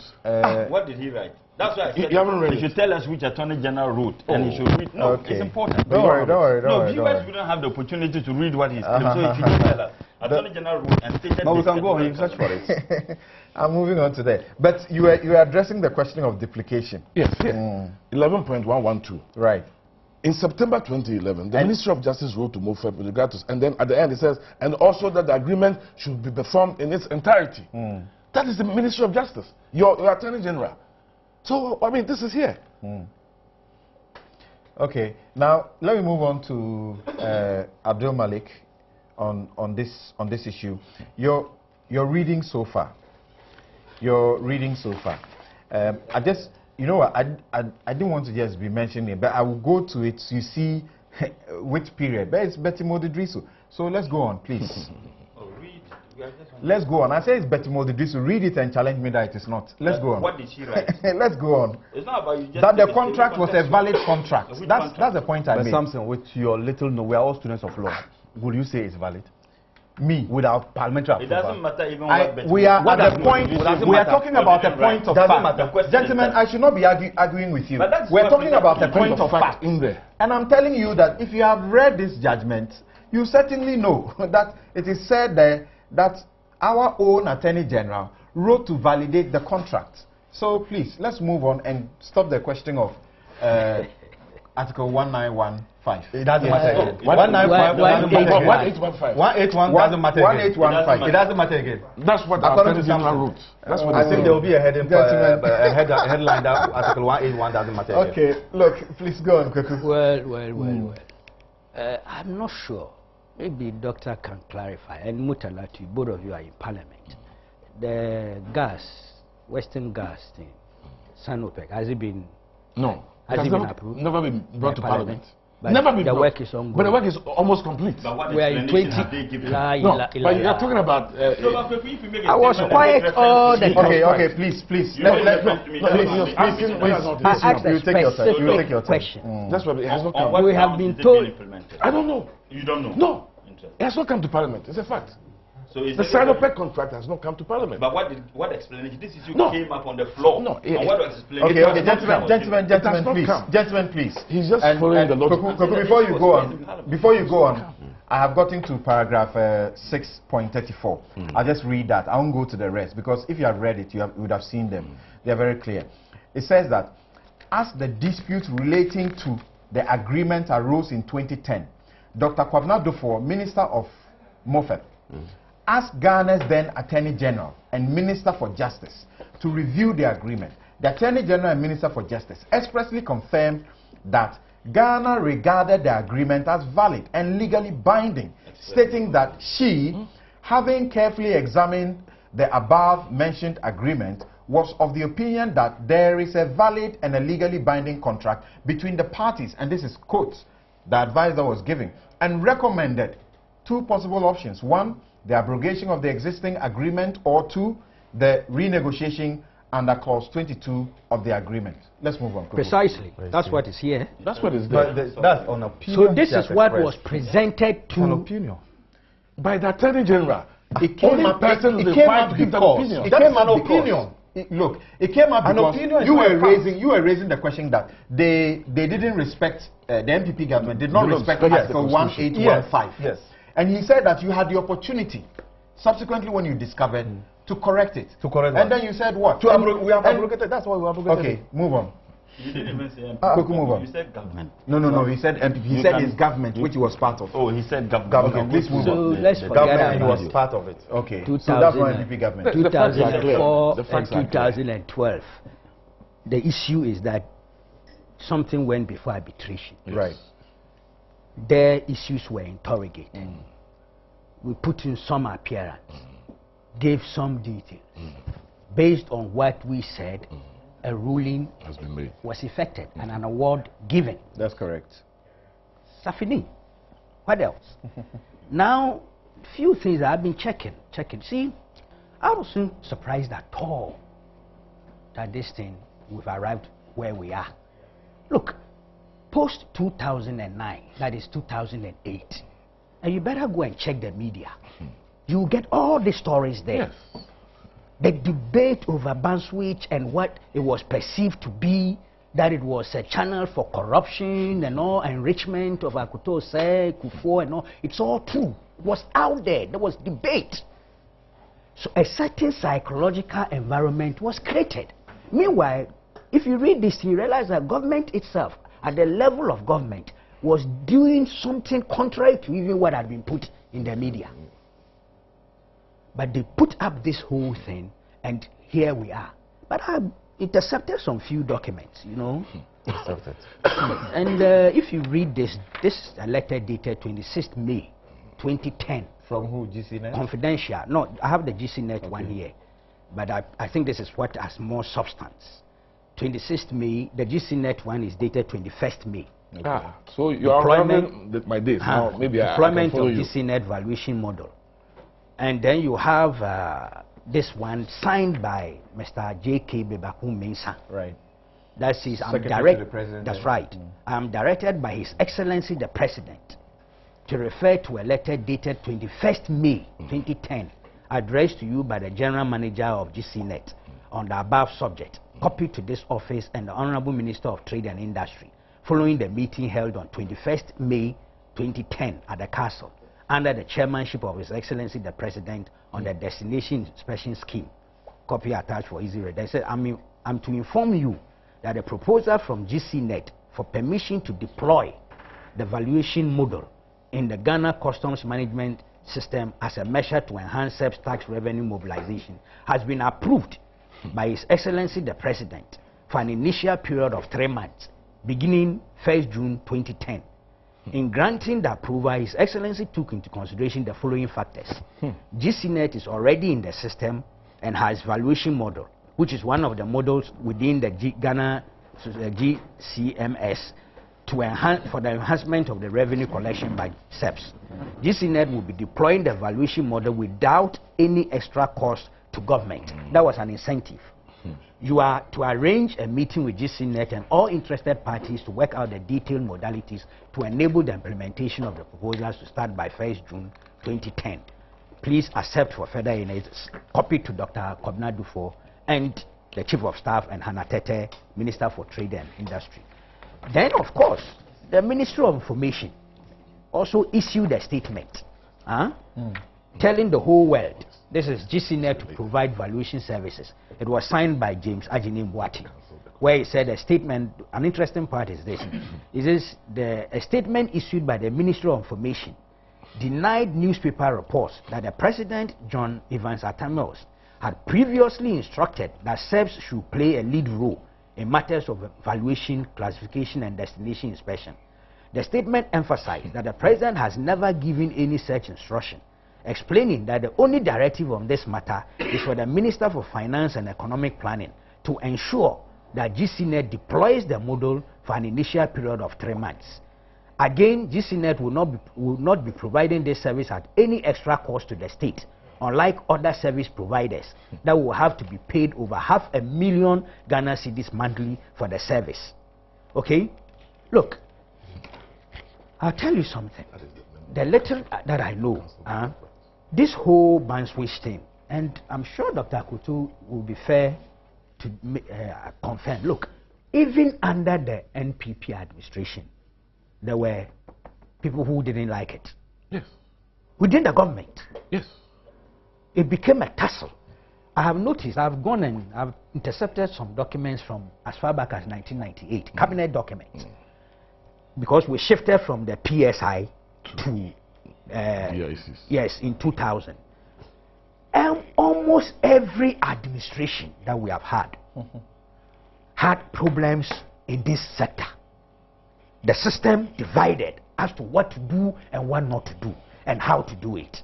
The question is why? GCNet, the DICs were all against the ban switch thing. Yes. And it's documented. Yes. Here. In our minutes. Indeed. Incidentally, I got myself dragged into some of those things. And so have a certain knowledge about what was going on. Come the Mills administration, those problems were transferred almost identically into that administration. And the same battles went on. I think it's because of lack of principles. Look, this thing happened, bottom line, because some people thought they could make some gains somewhere and decided not to go, let due process guide them. There's a certain document I'm holding here. It's a very explosive one. I'm interested in your suspicion when you say because some people thought they could make some gains. That's why they didn't go to Parliament for approval. I'm asking. I've asked you a question to pursue the point that you make about some people who thought they could make some gains somewhere, and that is why we are where we are. I said I am holding a very explosive document. Read it. That one. Please. You don't direct me what to do. And I'm how to do suggesting my to you. Please. The document I'm holding is indicative of the fact that this area, this whole area, this inspection, port things, has a certain impact even on people who go into government and how they take decisions, the decisions they take. This ban switch thing is a classic example. I don't get you. How do you mean? I know what you are trying to do. But I have a document that tells you what happened 1998, 99, 2000. 2007. Comrade. No, ignore him. You know what? Nobody is going to You go ahead. compel me to make disclosures when I'm not ready.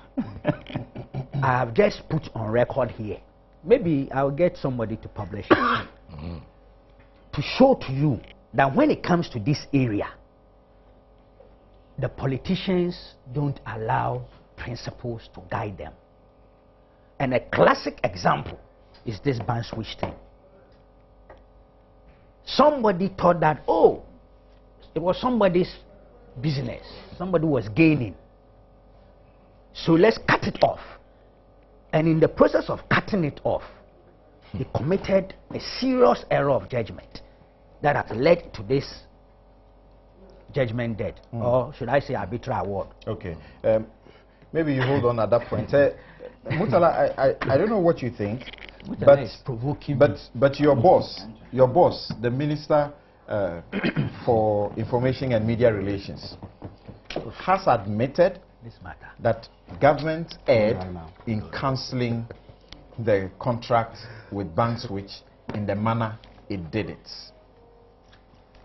Samson, I'm not here to speak to what my boss said or didn't say. I'm interested in I'm coming. what different thing you have to share.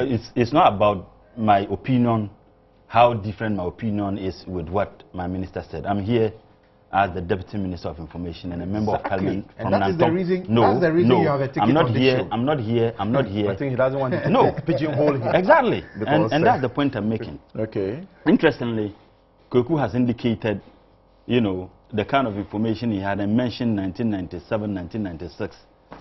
And then that thing happened within that time. When I mentioned 2000, he said I'm provoking him to give out the kind of information he has.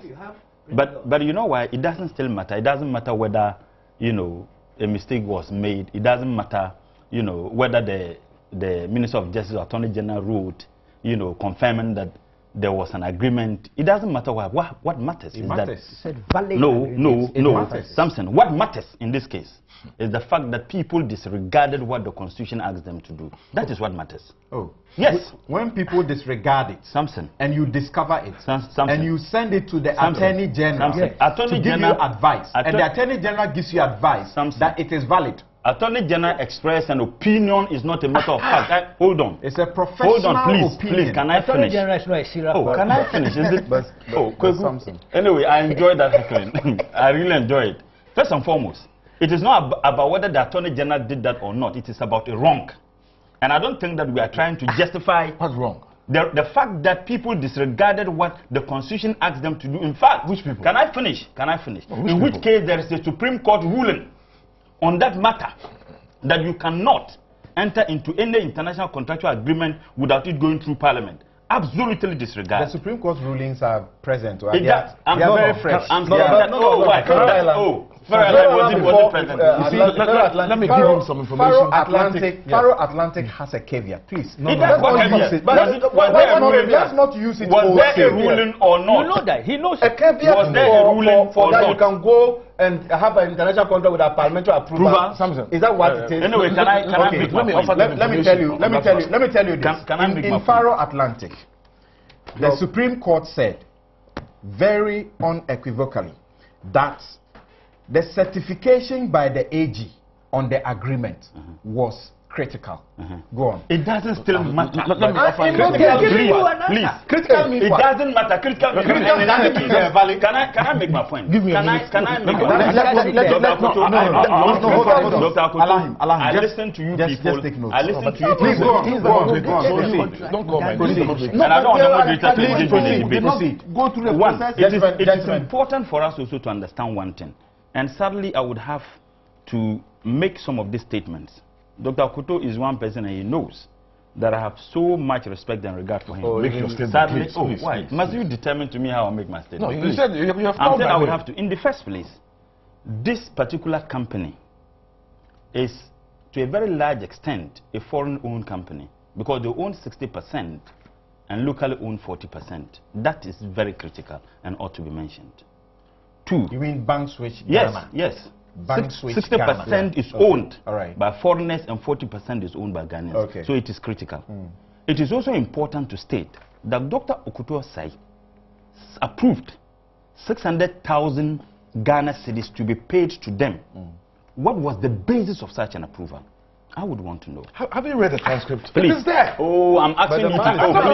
Please. Oh, can I make it? It is there. Read. Dr. Akuto, Read the facts. You see, I'm coming. Please. And You we're have dealing spoken. with the issue. There is. that's the why? issue. Kokubaku. No. What is the issue? Can I make my point? Mr. Moderator. Have you read the transcript? Mr. Moderator. Read the transcript. You Gentlemen. I don't go to ask cabinet question when the facts are here. Thank you very much. Can I proceed? Thank you. Thank you. Not asking you to answer. That is It's a not the rhetorical question. It's not the issue. Gentlemen. Answer directly. Okay. Do you want me to continue to refer to you as gentlemen, please? Yeah, we are. Can I proceed? Go ahead. Yeah. Can I Go proceed? ahead. So the bottom line is that this thing did not go through Parliament. It doesn't matter whether oil, whatever came to Parliament or not. For me, it's Nansla. What is important is what we are discussing now as to whether they sought parliamentary approval, and failure to do that, did that legitimize the kind of contract we entered into?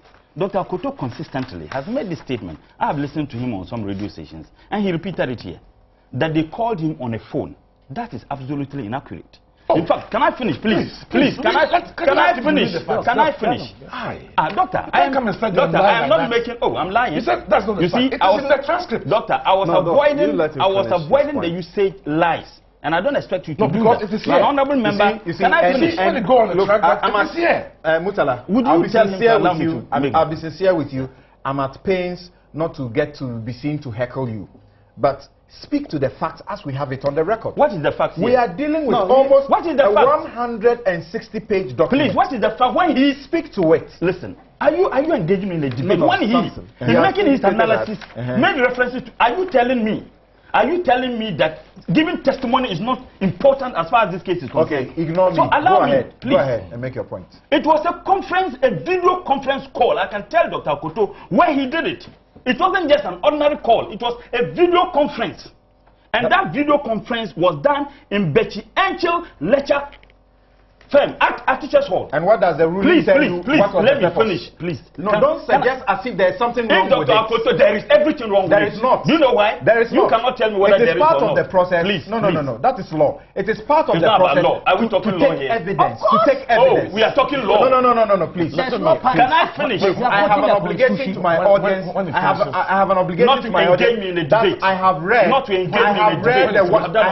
I have read the document, and I have an obligation to my audience. Not to engage me in the debate. The process to have video conference. There's nothing wrong with it. It is part of the evidence adduction. Please. No, but he said there's everything wrong with it. Akoto said that he only gave a phone call. Listen to me. That he said it on several radio stations. Factually wrong. Can I finish? I did not. Can I finish? I don't even know where can I finish? I have mentioned the firm, and I have mentioned where you did it. I'm saying that you have every right to challenge it. And I'm surprised something you are telling me. This one has gone. He has said it on several radio. You get it. So if he's getting it, stop heckling and debating with something. First and foremost, it is not true that I listened to him on some radio. Oh, they just called him and spoke to him. That is absolutely inaccurate. I will not use lies. It was a video conference call, and which was part of the process of arbitration. Part of getting the necessary evidence. So if you sit here and you tell me that they just called you and you spoke to it, it is not accurate. You are not being truthful to the people of this country. And I think that point must be made and made very clear. Just wait, take it easy. Take it easy. No, take it easy. No, wait. I have mentioned where you did it. No, I have mentioned where you did it. I have mentioned the name, and I said it's a teacher's hall. What's the substance of that? The substance is that he says they called him. I listened to him, and that's why I said I listened to him on several radio stations. I can understand the desperation of trying to create the impression as if they just called me. No. I'm saying that it was a video call in which he indicated, he said in part of his argument that I didn't go there and therefore I couldn't be providing the kind of information. Another very important maybe I should help direct you. Mahama Yarga says, and I quote him, if there is any real fault, perhaps it comes from deciding not to accept particular arrangement and not taking the right processes to terminate what clearly would have been an agreement with the government of Ghana, even if it was a pilot program. Are you saying that this is not government's position? In one bread you talk about you are discussing the ruling, and another bread you are telling me what Mama Ayerga said. It's absolutely irrelevant. It's about parliamentary approval and the lack of it. Finish? In one bread you, on this same program, you told me that we are looking at the ruling. In another bread you are telling me what Mama Ayerga said. Let me make that point clear. That parliamentary approval is not monetary. No, we should not. Because if this platform propagates that parliamentary approval is not monetary, please allow Mutala to talk. And in any case, the fact that certain information were actually given information that was not given to Bank Switch, information that was not even given to the public, this information was actually given out because people think that they needed to testify against government. It's a breach of oath of office. It's a I don't expect you to be laughing when I'm making this statement. I expect you to, I don't expect you to be laughing. I expect you to be worried. And I'm happy you are. The point I'm making is that there was a breach. And the issue is not about whether the NDC came, they didn't even abrogate the contract. The bottom line is that people disregarded what they ought to have done. And if you listen to Dr. Akoto, repeatedly he said, I'm told. I'm told. I don't think that the debate is about I'm told. The debate is about what happened. I'm told there was a meeting at the castle, and I'm told that the meeting was chaired by who? That is not what we are looking for. We are looking at the circumstances leading to the reasons why we have to pay this money. And that for me is significant. There's another very important abrogation. If you look at, yes, it adds up. I have no problem at all with that. Another very important thing. It only adds up, it's not the reason. I'm saying that it's another reason. It's not another reason. It is the reason. No. It is the reason. Why do you want to jump the parliamentary? Why did the matter get to where it was? Oh, because of an abrogation. No. The matter got there because people engage in an illegality. They engage in a contract that should have gone through the due process of going through parliament. Who sued over the illegality? What is the remote call? I'm saying that was the remote call. Then you tell us that leave this one. But you see, who sued over the remote call? Let's add all. Samson, can I make my point? Samson, can I make my point? The people took you on because you abrogated their contract. Samson, can I make my point? So the people of Ghana have no right to lawyer. What the Constitution says and what the law says is not regarding. It is also important. It is important we look at this issue. Let's take the side issues away and speak to the substantive matters. You are virtually debating me, Samson. What is the side? You are debating me. Parliamentary approval. You are debating me. Move on to your next point. You have been speaking for some 15 minutes now. Because you have been heckling and debating me for 15 minutes. I have not heckled and debated you. You are debating me, you are not even heckling. If you don't speak to facts, I'll straighten it out. What are facts? Mama Ayerga's statement is the fact. What you read repeatedly is the fact. He doesn't speak for government. That's what you're saying. I'm saying that Mama Ayerga's statement is not legitimate. We are not talking about what Mama Ayerga said. We are talking about what the issues we are looking at. Can you proceed to your next point? And it is also important for us to understand. If you look at the whole judgment, which is that they are seeking about 197 million Ghana. Now, assuming that government is to pay these 197 million cedis, excluding corporate income tax, government would have taken 25% of the corporate income tax. It is significant that we also make this information available, that is not what government is being asked to pay. And in any case, this case is being challenged. Government is not just going to lie low. I said this case is government will not just pay, and that is why government has, please. Hold on. Please allow him. But what he's saying, he knows he's communicating official government information. You say you need to hear him. What if there are discussions? What if there are negotiations? What if there are this? I'm saying that the 197 million that is being branded out, I'm saying that even if you calculate 25% of it, it's not going to be so. And it is important when we are having an intellectual discussion on it, you put it out there. But it is significant. Your point is that government is not paying it, government is challenging it. I'm saying that the 197 million, I'm not saying government is not paying or challenging. What I'm saying is that the 197 million that is put out there, that is not what if government is to pay. That is not what government is paying. And government is not paying that because you would have calculated the 25%, corporate income tax on it. But the most important aspect of it, if Dr. Akuto and Co. entered into a contractual agreement, that says that they take 0.05% of all revenue, both oil and non-oil revenue. I asked myself a simple question. What was going through the minds?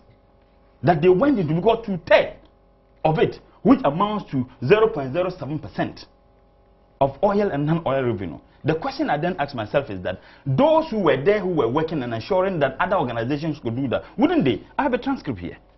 Now, these were the questions that were put by the president of the panel to Dr. Akuto, and I don't think that he would deny those ones too.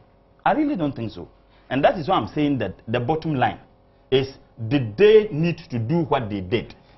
Didn't they know that Parliament was in existence? And as far as I'm concerned, and the last time I checked, Parliament was not in Azerbaijan.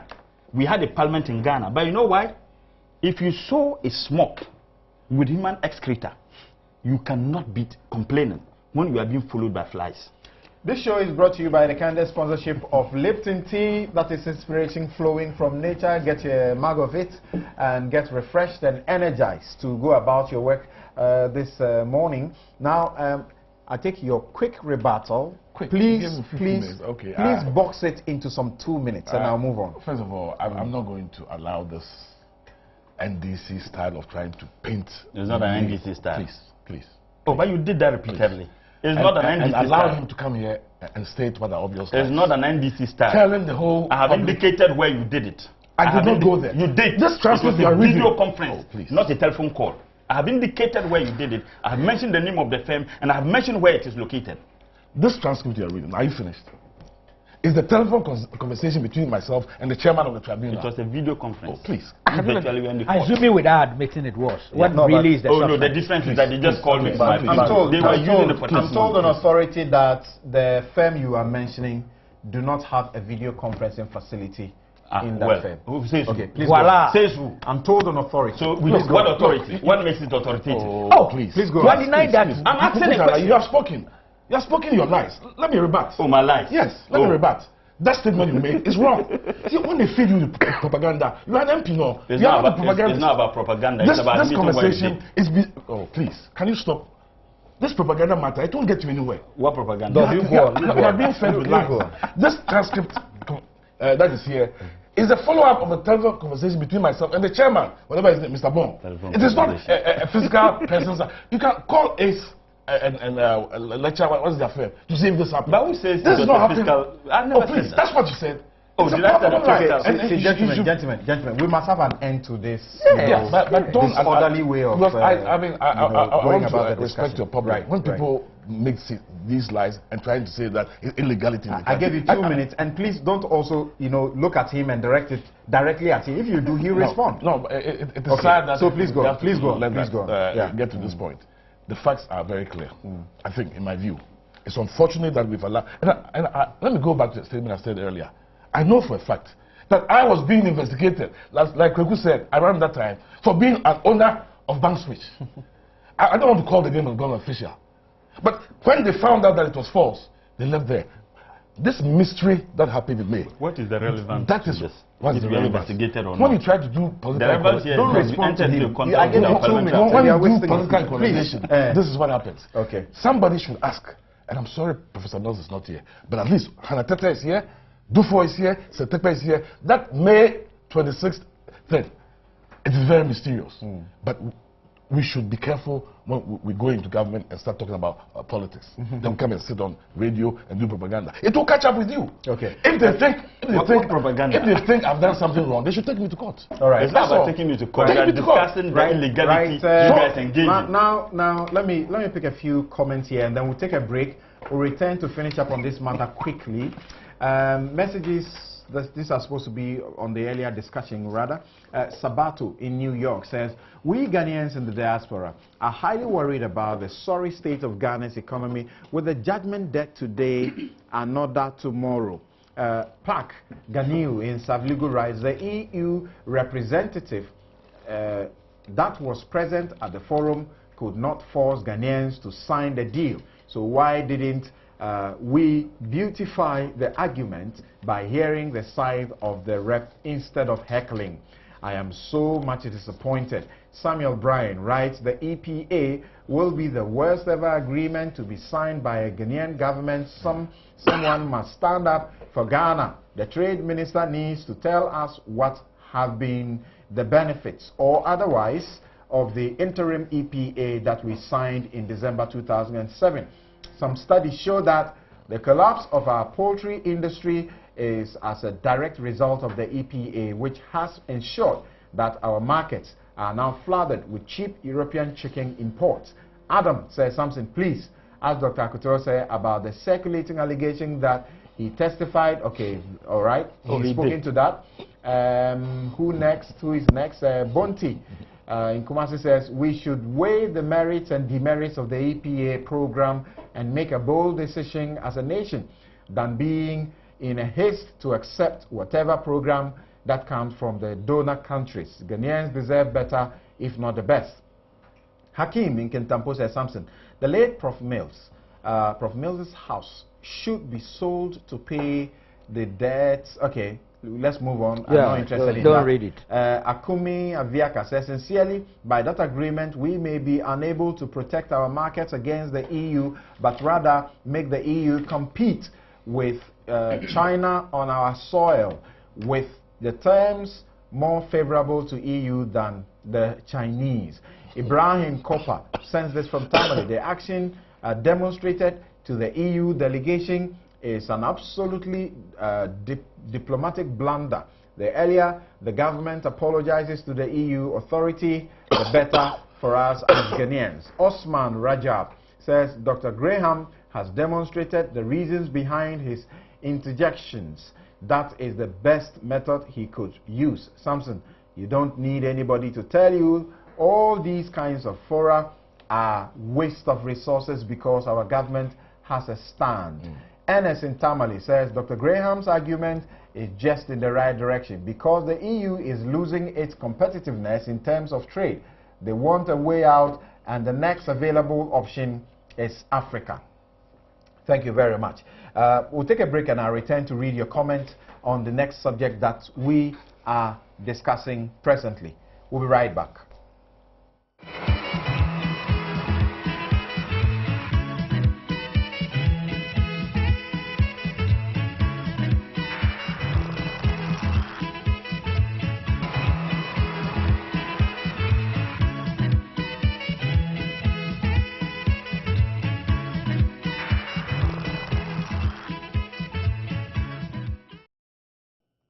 Welcome back. This is Newsfile, your most authoritative news analysis show. The discussion has continued even backstage, and they're very interesting.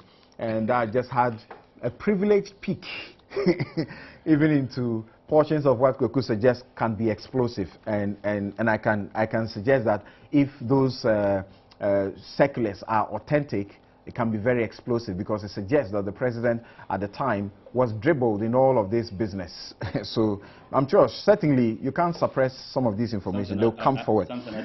This message, please, I take responsibility for the comments I'm making. I'm saying it's not fair. I'm taking responsibility for my comments. What's the guarantee that what please, can you allow me? Is factual? I have not looked at what Kukubaku has. I've looked at from other sources. Please leave me alone. This is imagine traveling on an all-expense paid trip to Rio to watch the football matches live. All you have to do is to show your boldness by using your MTN number and stand a chance to win bowler prizes like a sleek Kia Rio, smartphones, flat screen TVs, and other amazing prizes. So go on, keep talking, keep texting, and keep browsing and win bowler. And with MTN Go Rio, dial *120# to check your scores now. Welcome to the new world. MTN everywhere you go. And Star Assurance is repeating its commitment to you that it is dedicated to continue to offer you cutting-edge insurance policies that give you peace of mind and power to achieve your set goals. They work to protect your properties and businesses when the expected happens. So, They have branches located all over the country, and all you need to do is to contact them 0302-240-632 or visit starassurance.com. Star Assurance, that is your CIMG insurance company of the year 2012, and that's your solid partner. Erata Motors has the best in vehicles deals that you would need. All you need is to just contact them. Mercedes-Benz, Toyota, Infiniti, Range Rover, you name it. Erata Motors has them all. And you just need to go to Erata Motors at Lagos Avenue, opposite Body Talk, near GT Bank, East Legon, or call them 0244445268 or 0277486800. Erata Motors, the best vehicles at the best prices. Sasso insecticide mosquito spray is also proud to be associated with Newsfile. Sasso, kum entontum preco. And of course, as always, my outfit is provided by Latida. Visit Latida's Facebook page, that is Latida Gallery, and like their page and see what stuff they have out there. Now I'm privileged to have on the line Ace Anan Ankoma. He is a lawyer with Benchi Enchel and Co. And that is a law firm that's being referred to by some of my guests on this show. Ace, good morning, and thank you very much for joining us on this show. Good morning. I received your call. Yes, how may I help you? Thank you. We just wanted you to clarify one thing, that I have it on authority that you do not have a video conferencing facility at your place. And again, can you confirm that if you were ever involved in this particular evidence taking, how it was done? What do you know? What can you share with us, please?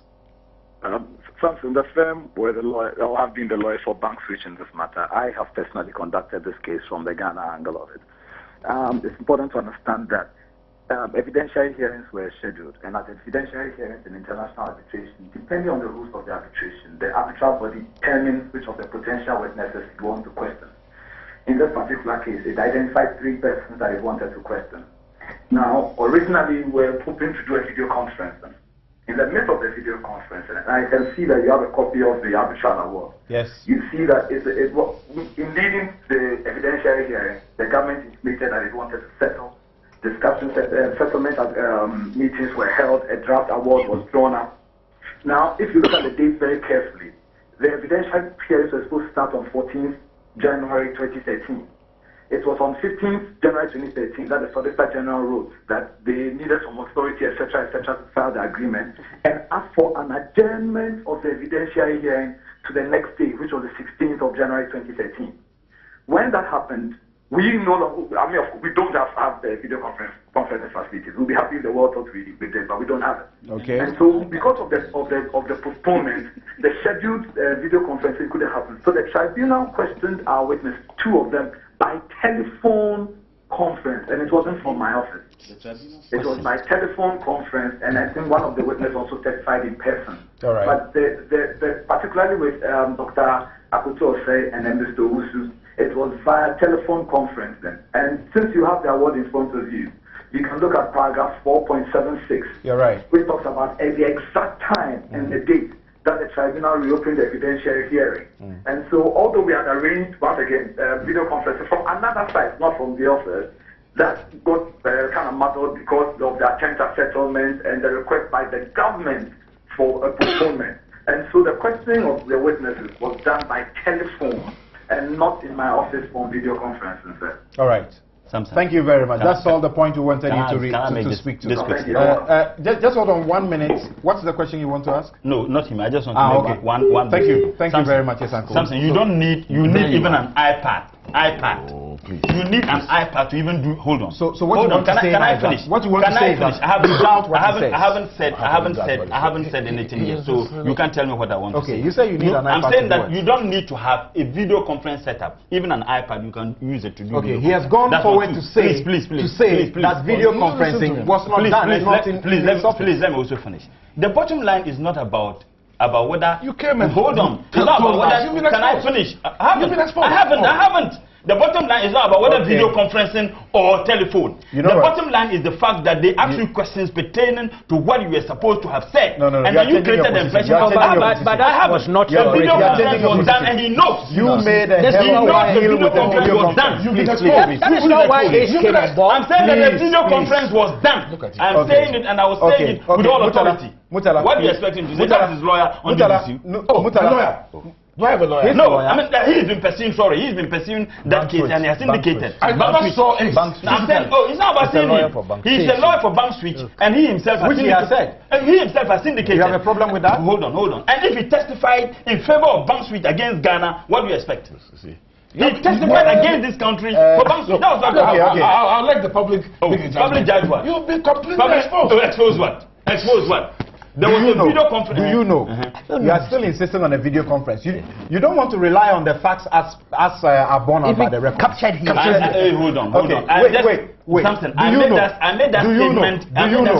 Do you know that if I am lawyer in a certain matter and the tribunal decides that it wants to call a certain witness, I have a right to cross-examine that witness? Absolutely. Okay, thank you. Absolutely. Mutala, we have only 30 minutes to finish with all of the discussion we have on this show. See what happens when you try to lie. Okay. Did you do video conference or you did it? Gentlemen. He just told you. Gentlemen. Well, that's right. I'm saying you did it. Now I want to get. Thank you. I want to hear you all just 2 minutes each to wrap up this conversation. Okay. Kweku, Mutala is suggesting that this is not going to be the end of it. Obviously, government will go forward to mount a certain challenge to ensure that this amount is not the amount that will be paid. Can I correct? Oh, please. Oh, no. Mutala, everything you have said that I have sought to paraphrase or repeat, you have sought to correct me. We will not make any progress. Correct the question you want to ask. I didn't say that it's not amount. I said when you do the calculation of the 25%. I haven't said anything that's against what you have said. No, I'm not saying you have. It's important when you are putting the question to him, you put it to him correctly. That's the point I'm making. Thank you. From the facts as you know them so far, what do you say about that? That is good for us, isn't it? Because as far as we know also, it is irrespective of my reading of this judgment, irrespective of the lousy attitude, that was put up by our side, you still can give the Attorney General some credence for having mounted, such a fight that got us a lesser amount. Well, that theory, I've heard it many times. And sometimes I find it a bit intriguing. This Attorney General, I've had the opportunity of praising her twice on some sweater and socks and some other thing. Well, I have to be honest, if you recall, I was very cynical. I sent a text even whilst I was in the U.S. In those cases, she rolled up her sleeves and got in the game herself. I said she was the Achilles heel of the system and all that. I've subsequently had to review a bit. I think she's proving her mettle to that extent. So in principle, I don't think she's done very badly at all. But the idea that when people go for arbitration, you see, they start, everybody signs the stakes high, knowing that you won't get all. And you go and litigate, and we're going to pay $73 million. And 74. Yes, and we are supposed to clap for that. No, we're not going to clap for that.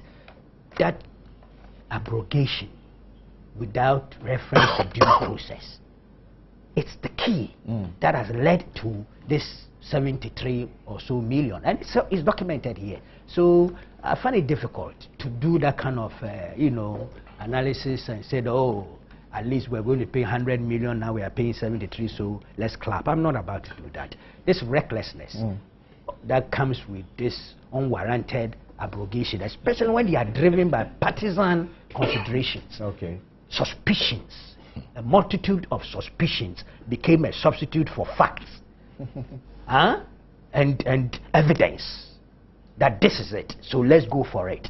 That I'm not about to in any way rationalize. Right. So to be honest, bottom line, and more, anyway, I won't go there. Our courts have said that a multitude of suspicions do not make a fact. Now, Ebi, I don't know if you subscribe to what Kuku is suggesting, that all of these suspicions and matters, and I give you a hint that per what I know, it sounds as if even the president himself President Mills at the time was dribbled. People hid things, they didn't make them clear. And now we have judgment that commissions that are supposed to go into all of these matters. Sometimes I personally have problems with the approach of maybe national security and so the excesses that they commit. But reading this judgment, I had a feeling that this is what you should be handing over to national security. Let them use their tough tactics and get people to answer questions. And if need be, they should face criminal charges. This issue of the president being dribbled has not been born out of the facts. Okay. Indeed, you said we should limit our discussions to the facts. Please proceed. So if you are borrowing, dribbling from somewhere, I think I have to check you. Thank you. Yes. That's a good one. You see, bottom line, there are remote causes and there are immediate causes. I hate the situation where we zero in on the immediate causes and leave the remote causes. So, Kokut landed on the immediate causes.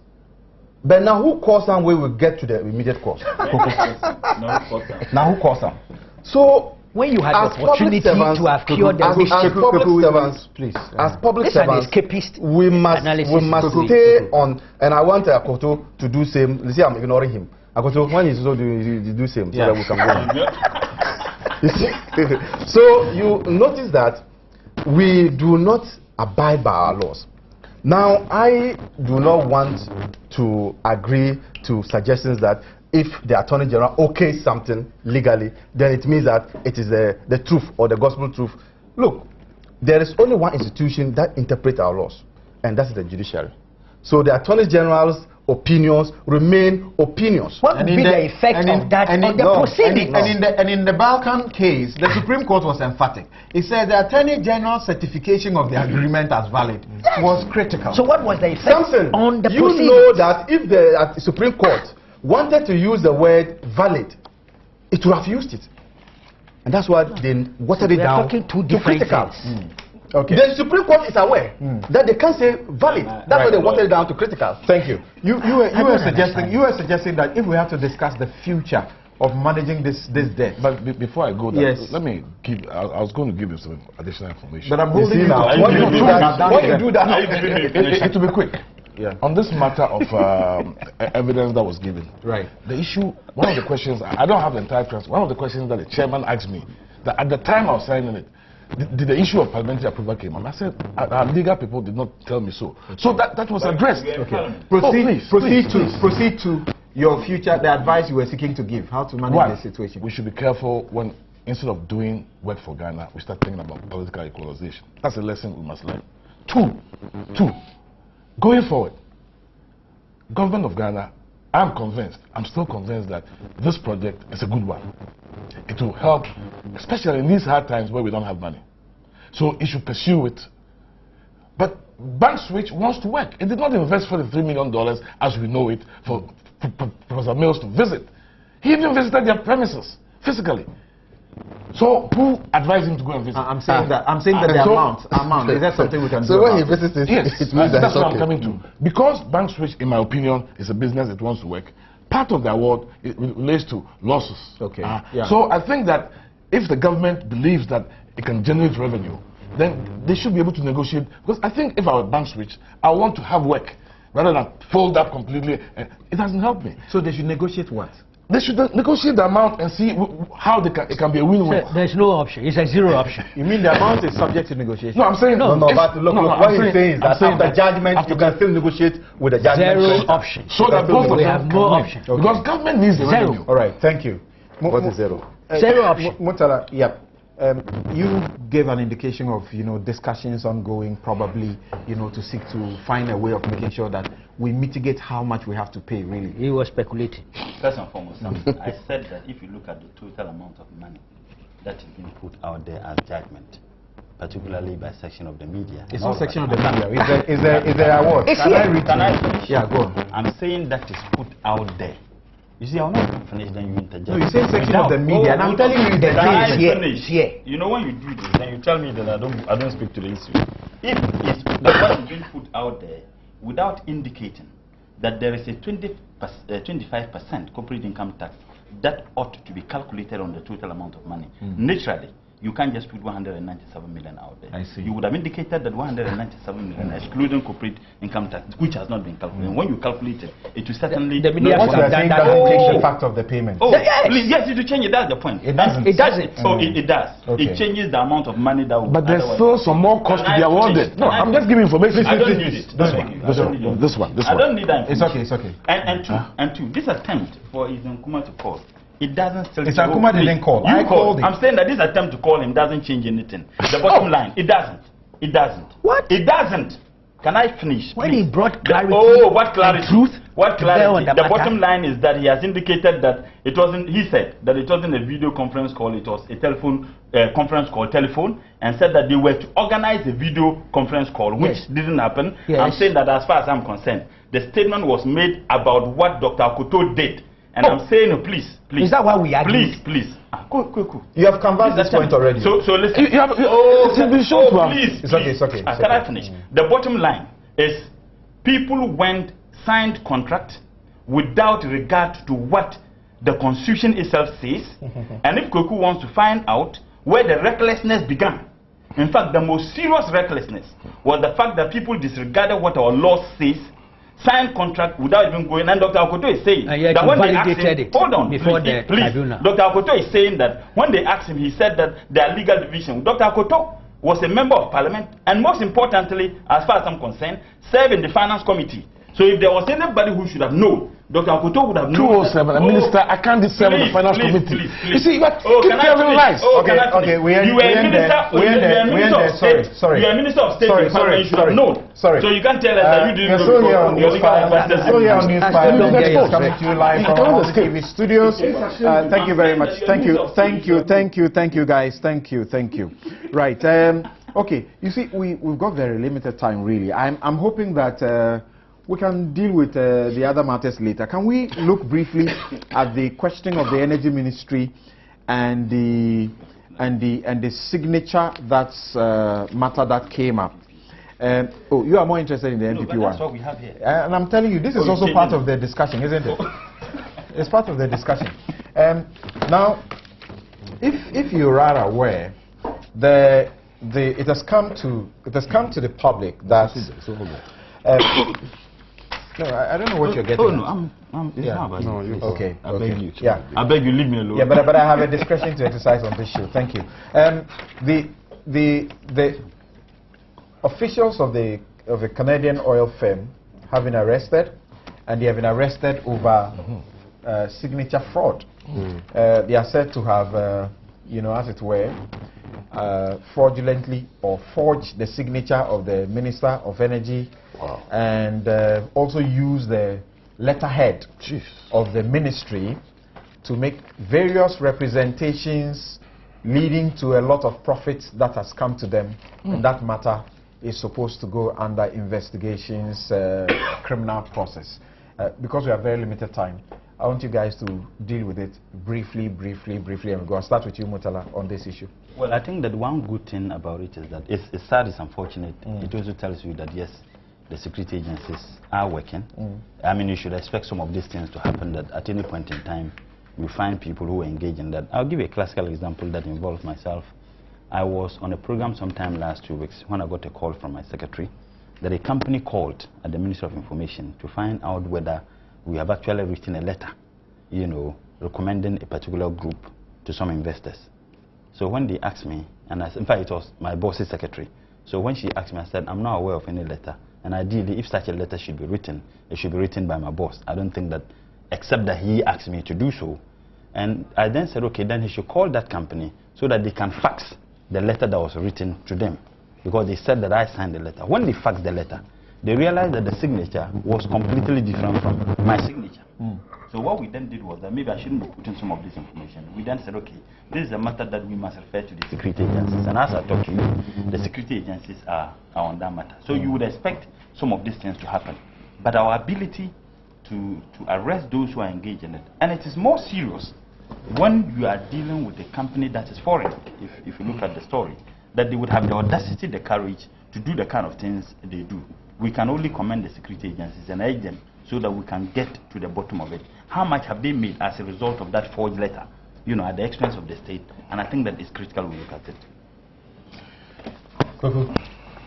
Well, I don't have details on this. I realize that it's just broken, and your station has been my source of so I really don't know much. But well, two things. Is it a forged signature we are talking about, or a doctored letter? Both are bad.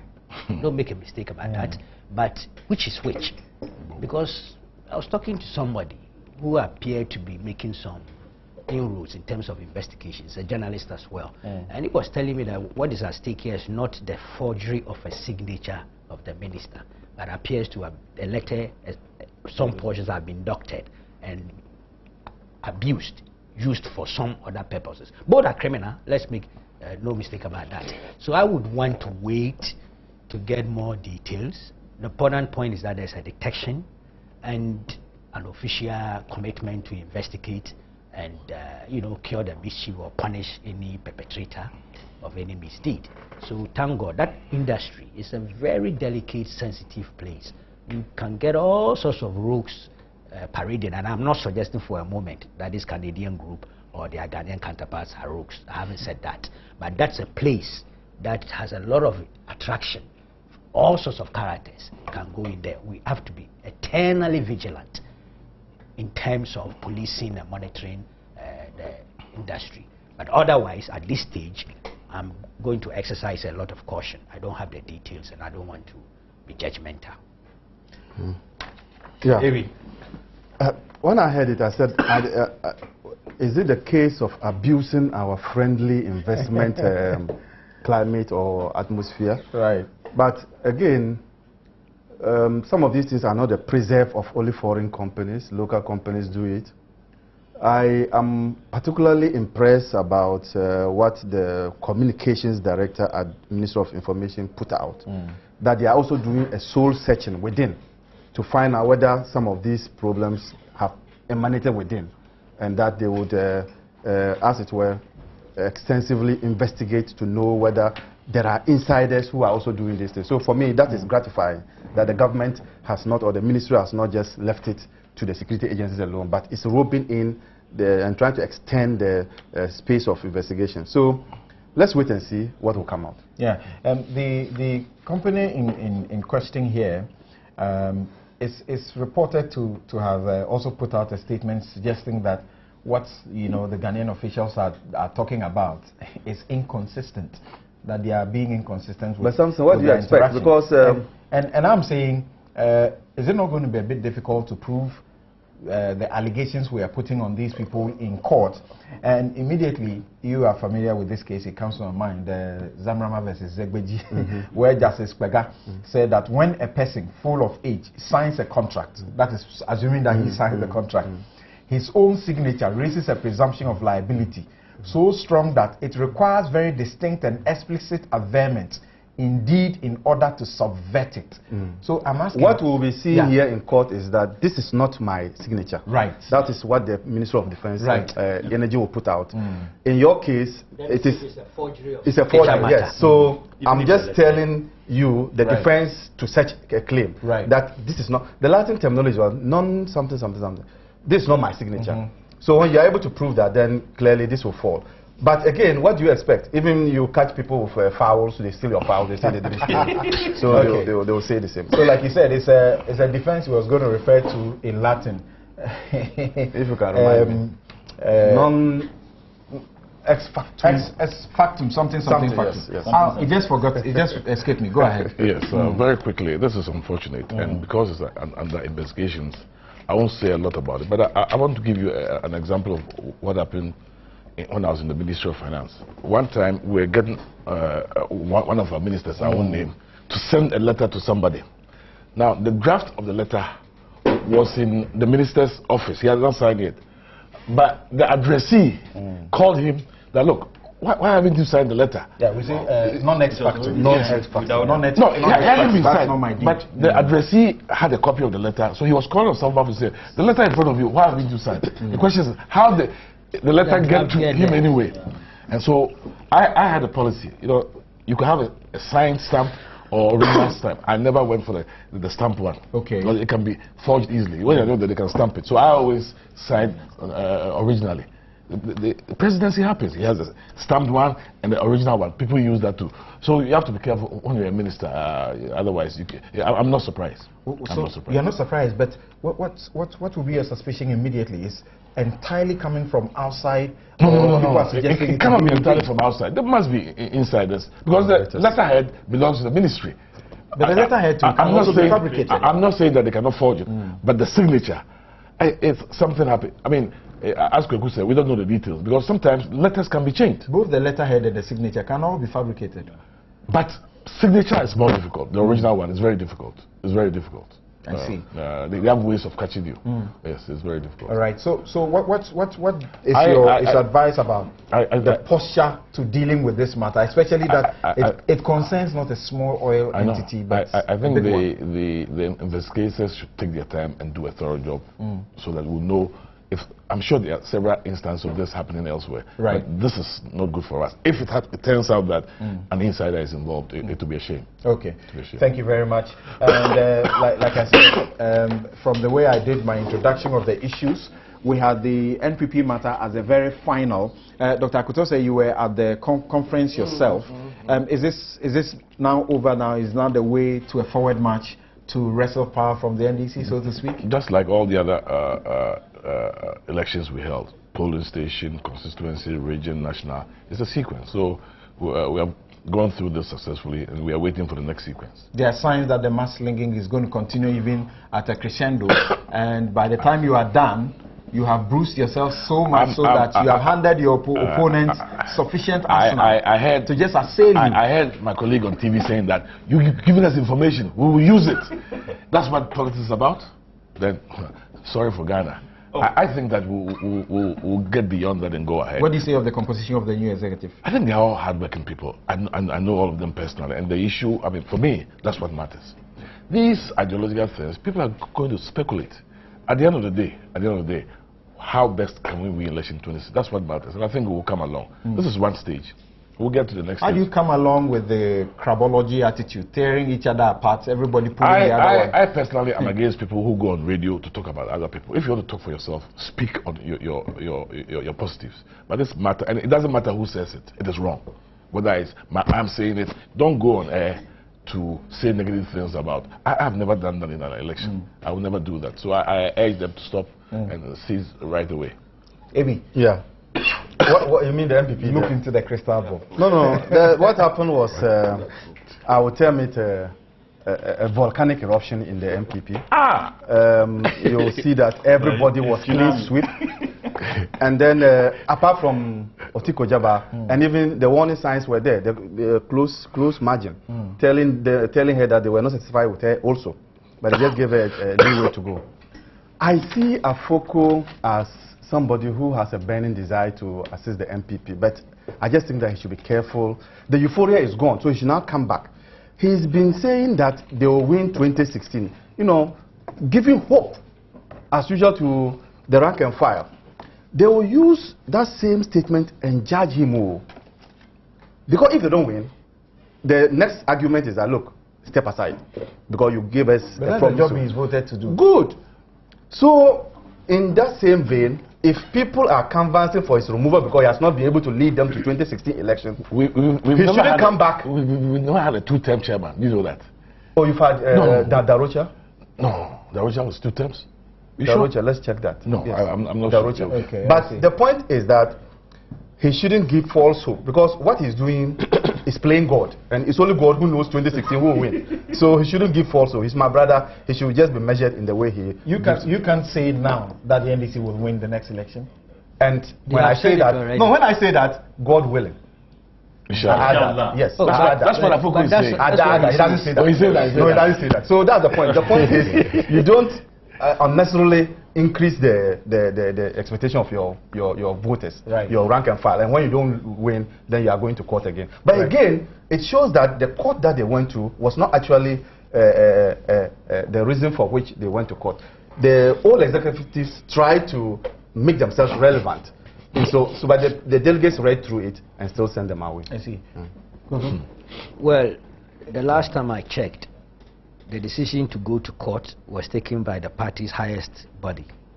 Wasn't it? Which includes The petitioners went to The last time I checked, That was the National Council. it was the National decision. Council that said, let's decision to proceed to court.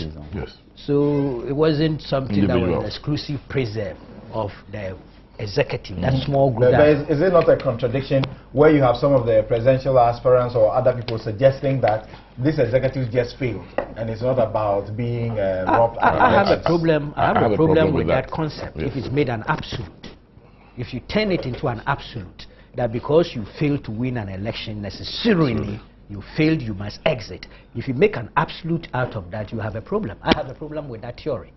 To be honest with you, you lose an election, you do a comprehensive interrogation of the factors that have led to your defeat. There may be a combination of factors. There is a combination. So that's what you do. But throwing it out there just because for electoral capital purposes that, look, you failed an election, so exit. If you are not careful, it can create a lot of problems in terms of instability relative to how a party grows. So I have a problem with those, but it's opportunistic. Yes. When come election, people find it convenient to use that in order to eject those incumbents. But of course, the incumbents who lost, as for Sir John, I have to be honest, I really thought the party needed to do that shake-up. And I've said that here a couple of times. I think it was good that the party decided to say goodbye to him. And of course, yes, in my candid opinion, he's my very close friend. I like him a lot. As a person, I think he's a wonderful guy. But as a general secretary, I think he had created problems in terms of image. Oh, he's entitled to his opinion, please. I have not insulted him. I have not scandalized him. But the next contest has almost begun. Well, it looks like people are beginning to it will be throw good. mad. They need contest. They must have internal competition. It helps the party itself. It keeps its tradition. But I believe, bottom line, it will be a no contest. We know what I mean? We don't know. Is it my time? Yes. You heard me. Something. Yes, I agree with Kweku. When you remove Sir John and bring in someone who said there are no human beings at Hohoi, then you have done yourself more damage. And again, please. First of all, you are distorting. Can I make a Kweku? Why? But you are peddling a distortion. I'm saying that if you remove someone who you think that he's not credible and brought in someone who said there are no human beings in a particular part of this country, why? That's a distortion. What distortion? That was what the general secretary said. How could anybody say and that? again, Samson, it is significant for us to look at these elections. I do know, and everybody knows, that there are divisions within the MPP. Even in Parliament, we have Nanado's faction and Alan faction. In fact, he knows. Even in Parliament, he knows. There's no question at all. He's just talking. No, I'm not talking. That is a fact. And you see, why they begin pretending that there are these divisions are non-existent, they are creating more problems for themselves. If you monitor the media within the past few days, they are on a massive attack on Alan Chimantin for expressing his legitimate and constitutional right. And they have been doing that. But you see, the statement I made, and I will reiterate that statement here, they gave us information. They armed us to discredit people who were contesting. Ghanaians should what listen was carefully. going through their minds? That's what that information they gave us, we will use them. And we will use them at the right time. Because if I sit somewhere, even if those and then you came and get, please, I'm saying that you are presuming that those statements are not true. In fact, some of the statements, they use them against Polafoko and Co. There were other statements, information they gave us. We didn't ask for them. Now, if I sit somewhere and you give me information, you just be tickling yourself and saying it's a trick. As far as we are concerned, we will use those information as and when the time comes. But what is significant? Is that this government is focused on delivering. We are focused on fulfilling the promises we made to the people of this country. And we have no doubt in mind that it doesn't matter who is elected as the chairman or secretary of the MPP. What matters is that at the end of the 4 years, the good people of this country would have the opportunity to match the promises we made and what we have been able to deliver. And I have no doubt in mind that they will renew the mandate of His Excellency the President. That's not the subject matter. More problem within the MPP, and I can understand Kweku is torn. whether he should Nana Addo, who is his friend, and President Kufuor, who is his friend, and whether he should align himself with Nana Addo on this. I don't know. I know. Kweku, that is the reason. No, you are in a serious challenge because you have declaration. You've already declared. Okay. Yeah, so what is the problem? You are an unofficial spokesperson. Thank you. There's no problem. No, it's true. Gentlemen, you have he just said something I think is unfair. What have I said? I have never declared myself an unofficial. That is my opinion. You said you expressed your opinion, and I'm expressing mine. He's declared support for Nana Addo. He says he's not declared himself. He has two friends. Unofficial he has two friends. Thank you, gentlemen. Thank you, gentlemen. He's torn between the devil and the red. What you say is ignored. Guys, thank you very much. And let me tell you why I'm not reading your text messages again. You have all stopped commenting on the issues and you're commenting about individual persons. Please, those are not text messages I'll tolerate on this show. My guest have been Abdul Malik Kwekubaku Jr. He's editor-in-chief of the New Crusading Guide newspaper. Dr. Yao Graham was here earlier. He's an economist with the Third World Network Civil Society Organization. Dr. Anthony Akotose is former Minister of State at the Ministry of Finance. He's also the one who endorsed the agreement, the bank switch deal with CEPS, which has now become an issue. He's also an MP for Old Tafo. Yes. Thank you very much. Is there a new Tafo? Yes. Okay, thank you. And then he said Murtala Muhammad is also a minister and an MP, is the minister, deputy minister of media relations, information and media relations. Abraham Amaliba, as always, is a legal practitioner and is a member of the NDC legal team. I'm Samson Ladi Ayenini. Thank you very much for staying tuned. This show is available again tonight at 9:30 on this platform, and subsequently is also available on your ABN TV in the UK and elsewhere in Europe. Thank you very much. The news is up next.